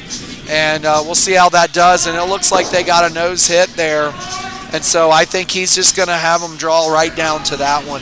So they're hammering this sweep to probably get it there. And he was worried up. It did nitwick that guard a little bit, but he's going to be really happy. That's what the shot that was the original shot. They talked about a bunch of others, but it did wick that guard out of the way. So it's going to have a chance to throw a really big weight at this. And he's just looking at angles, trying to see how, if he hits this good, he would not only get the, not only do that, but he would then make Kim draw against 3. So he thinks he's got this shot where if he throws a really big weight, we can't really tell on the stream what the space is between those rocks, but there must be some space because if it's welded right on, it's not moving. Oh, no? Oh, it's his last rock, yeah. This is Brady's last rock. It is not the last rock to the end, but it is definitely Brady's last rock on sheet A. So he's going to be bringing some weight here, folks. He slid out. That's about as much slide out with a little positive. He's sliding out with a little positive. They're on the sweep the whole time, just trying to hold this and keep it up high. And here we go. We got a lot of granite moving. Yeah. So, yeah. So there we go. So there is still one counter, but I'll be honest, that was avoiding disaster, folks, because it could have been 4. He threw it big, and they're looking at each other, so they're thinking, how do they get, Hoblin Goblins is thinking, how do they get 3? So this is the last rock. Kim's lining this draw up. He likes 2 going into the last end. but he may be greedy. He might get a little greedy here. See if he can draw around that and tap it because he's already sitting 1. 3 here would be a big score. That would propel them to one end away to the finals. So we've got a wonderful Adam Freeman is trying to throw a draw here, trying to get there. Jackie and Katrina, we've seen them on the sweep all night with Adams Rocks and just giving it everything they got. That was a great, she's out of breath. After about 4 sweeps, she put her hand on her hip and is like, well, I gave you all I could. And yes, you did. They swept so hard. So here is Kim's shot, last shot on D. They don't like the line at all. This could be, this is going to be tough to hold. They're just holding it for weight and line. It could crash, but then still roll. It is close, but it is not going to be 2. 1, earlier, Mario was running down the sheet like he had broken out of prison because they had gotten out of jail earlier in the game to score a big end. I think Brady skated down. He's just thinking about how he's going to call this end. But Kim only got 1 out of that. It just didn't hold on that sheet. We've seen it all weekend, folks. Going down towards away from the warm room, that anything inside of the 12-foot doesn't give you enough ice. It kind of leans back towards the edges. And it just overcurled there, ticked, and the sweepers were on it right away. But we've got A and B, both very competitive games, very close games. Peter is getting in the hack right now. It looks like Hot Shots is sitting 1. And he's just gonna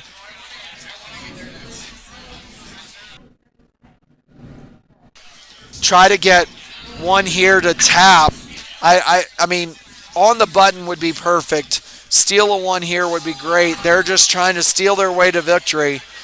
Give up 1 here is not the end of the world, but he really wants this to be good. He's going to throw this good. He wants to give himself a little more ice, folks. He's seeing that 12-foot, and I'll be honest, looking down here, it looked like he needed to give himself a couple more inches of ice too. So as Peter slides out, gives it a handle. The sweepers are not on this. They like the weight. They think it's a little heavy. It's not curling like they'd like. And then it dives over, and and exactly what Peter was worried about. Opens this up to draw for 2. So Brady is going to be trying for 2 here, making sure he gets his 1. They threw a guard, and he drew behind it, trying to get that, getting Jessica to throw that rock right there. I'm going to tell you what, coming back towards the house, folks, we've got, we're going to be tight on time on the B sheet.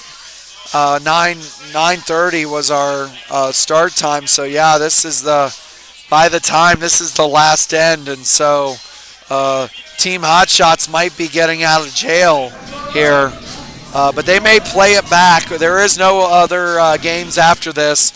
I'm not going to run down there and tell them not to play an 8th end. Are you guys? All right, so No response. yeah, it's a dead damn silent on the thing there. All right, so now we've got 2 guards. So Brady thought about it a little bit, and that red on the back of the 4-foot. Both teams are sort of ignoring it. They know that's going to be a hit later. So Brady's asking Jessica to throw a little bit lighter weight, a little bit better weight.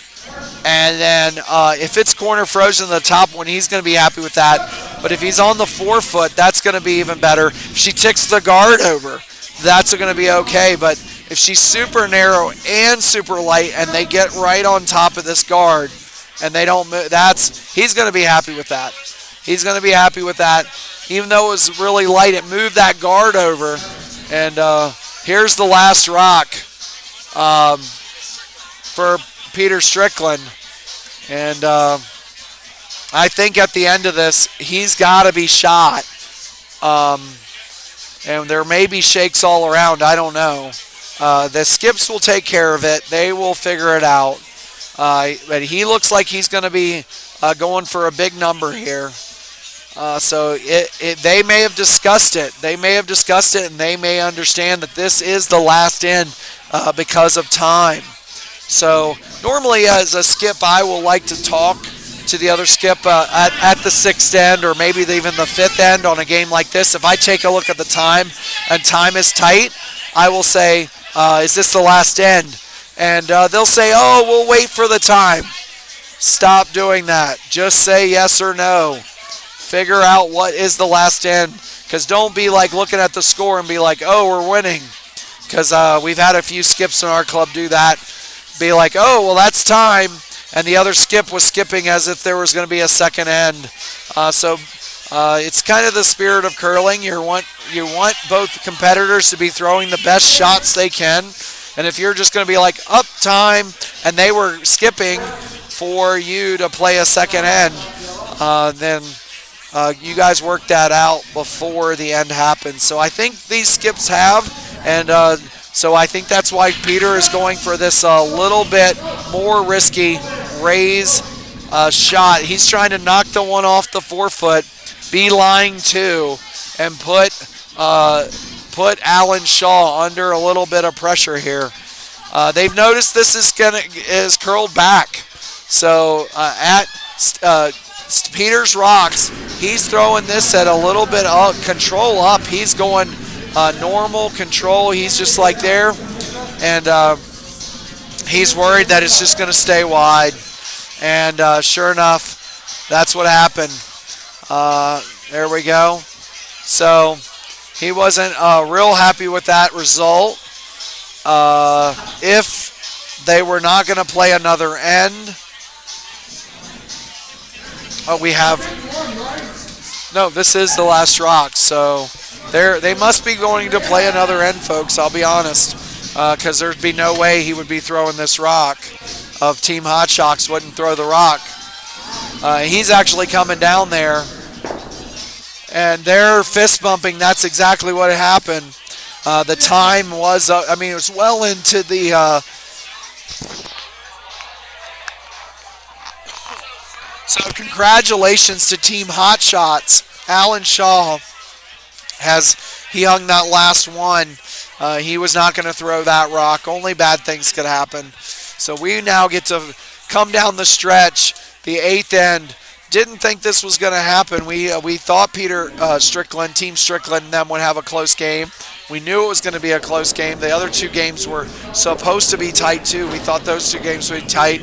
But now we've got a barn burner on sheet A coming down the home stretch, a semifinal game. Brady Gould, Kim Dye's teams. They're both teams are discussing each shot. Red is sitting two right here. And we're into the Vice Rocks, and they have plenty of time, folks. They're coming back down to the eighth end.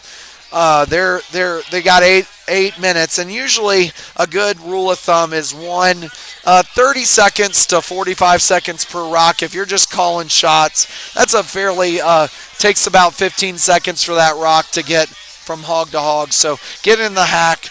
High-level team like these two teams, they're going to get in the hack, throw the rock, about 45 seconds a rock. So being that there's 7 minutes left and there's only 6 or 7 rocks, plus, honestly, did we get started right at 9:30 with all the craziness? No. So we've got plenty of time, and we're going to finish this up, and this is a phenomenal game. The warm room has fingerprints on the glass looking at each one. They're just trying to get this stone over. Brett might have been just a tick light, but they're sweeping it, carving it, sweeping it, carving it. And it's going to be a beautiful two-guard, half-guarding that in that hole. Is there enough room to get back? I don't know.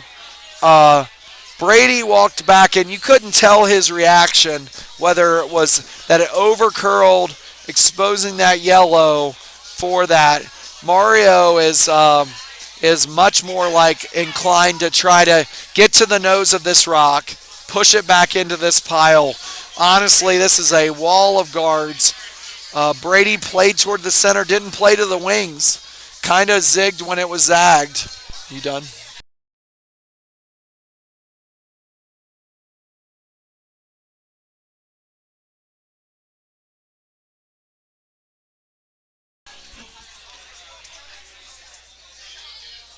So they're on the sweep, and I will tell you, Di has her head down, just giving everything it got, and got it there. Tap, and got the tap to be on the button. Holy smokes, that there are cheers in the warm room. Now it's going to be rip. It's going to rip all these guards. He's got to get it wide open. He's got to get a shot to at least get his one. So the whole Mario shot, he just leans on it like he just went for a stroll out for, some ice cream. And then he's just happy as he can be looking at the fall colors. And now Nicholas is going to bring some weight. He's going to move all these rocks. He's worried about it being a little narrow, but they swept it. There you go. They got rid of that rock and the shooter. So replace that guard. That was not, he wanted to be a little more inside there, get a little more action, but he can definitely see that yellow rock. Folks, this is coming right down to it. So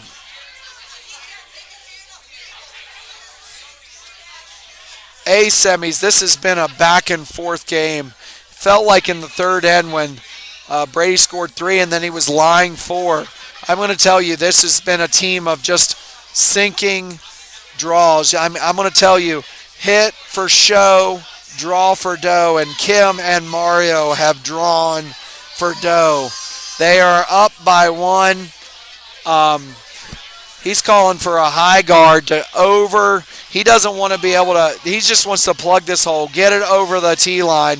They are happy with that. If it over curls, this is a very technical shot, folks. I told you, this game is just about, and it over curled. It just moved another rock. So Nicholas is going to have to throw through this port. He's skating back. He likes the line. And Brett's Kubrick, Brady puts him on the rock, fighting that curl.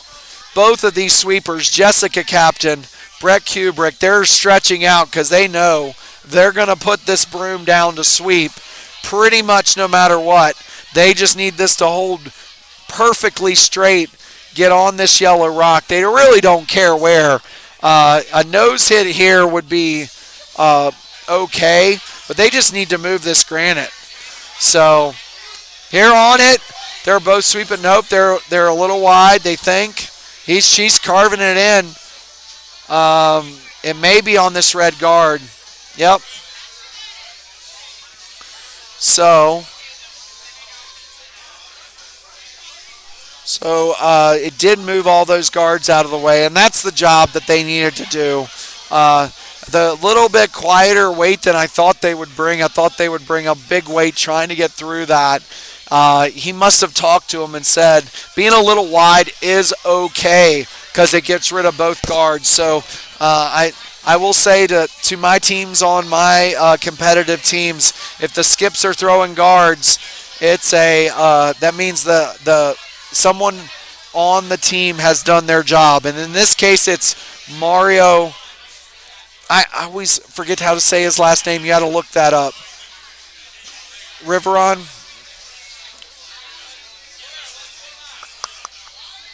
Yeah, Mario Riveron.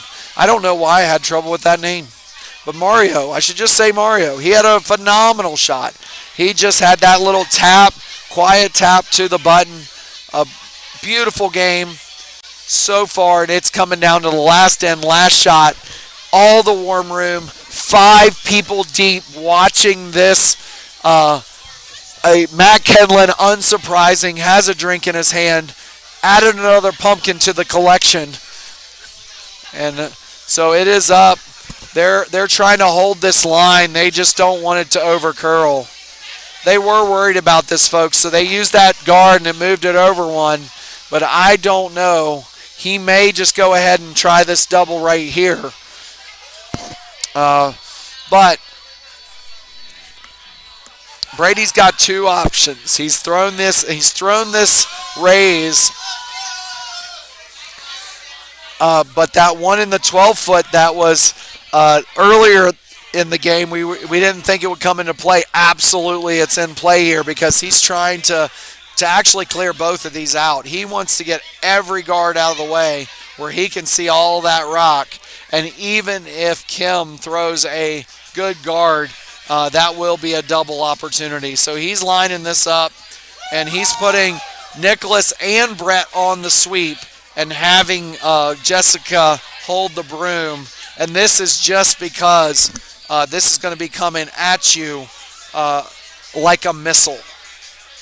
He just threw his slider out, and it slides down, kind of thinking about, he's talking to his front end, just kind of saying, you know what, the shot that we have to make right now is clear all this yellow out of here. And being on the nose is probably where you're going to be to have the best chance to get the double. But this might be the game right here, folks, because if he nose hits this and does not get the double, as in get rid of the guard and the one in the 4-foot, then Kim can just throw another higher guard, and really there's almost no shot. So let's take a quick look. He's sliding out. He is throwing an up-weight takeout. He's back calling he's on it now. Both sweepers are on it. And he got it. And he's sitting one. Ridiculous shot. Cheering in the warm room. Did not try to hit it, tried to chip it.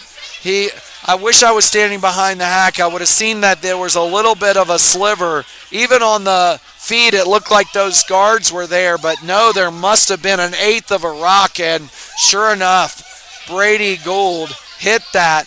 You can see, folks, on the up sheet, the entire warm room is just staring, nose prints on the glass for this last shot. Those 19 of you that have stayed with us for this 2 hours and 15-minute draw, that is Kim, is going to come here, and he's like, if I just sink one on the button, it is over. But if he is short or if he is heavy and ticks us back, then it exposes him to a double or giving him a shot. So he's going to want this all the way to the button, maybe even a little heavy. They were worried about the line early, but I think Mario was it was just out of his hand, just wasn't there. So it just looked like that rocked. It almost picked. It was so light, kind of came over. So now Brady has a shot right here. He is lying one. It will be Skip Stones if he does not make this draw anywhere in the 4-foot. He needs a 4 full foot. I mean, you get a nice view up sheet. I'm going to call that Cinco de Mayo instead of. So Brady's getting in the hack. He's cleaning his rock, watching his line. So we're going to do this as a transfer right here. It's going to come over, and then as soon as he gets to the fade, we're going to watch it come all the way down, and then we're going to fade on there. Folks, this is it. The shot. He's a little wider. They're on the sweep. They're coming down hard. They think it's light. They're saying come out. Every bit of sweep they can get. Every bit. Every inch. It's coming by. Every sweep is the winner. There you go. You saw a little emotion from Brady Gould. And here for the Boos, they, holy smokes, hugs all around. You will definitely see both of these teams tomorrow in a final. That was an amazing game, an amazing result. Holy smokes. I'm Neil Pfeiffer. I will see you all tomorrow from the Charlotte Curling Center's Sweepy. That was 2 red. 2 red, the final score. Here for the Boos. Hot Shots, Team Waters, and Jacko Daniels. You will see all of them tomorrow in a final at 12 noon. So the final score here from the Charlotte Curling Association and Sweepy Hollow 2021. I'm Neil Pfeiffer here with Trevor Suarez and the whole Warm Room. What a great end to a great night of curling. We will see you tomorrow. Have a good evening.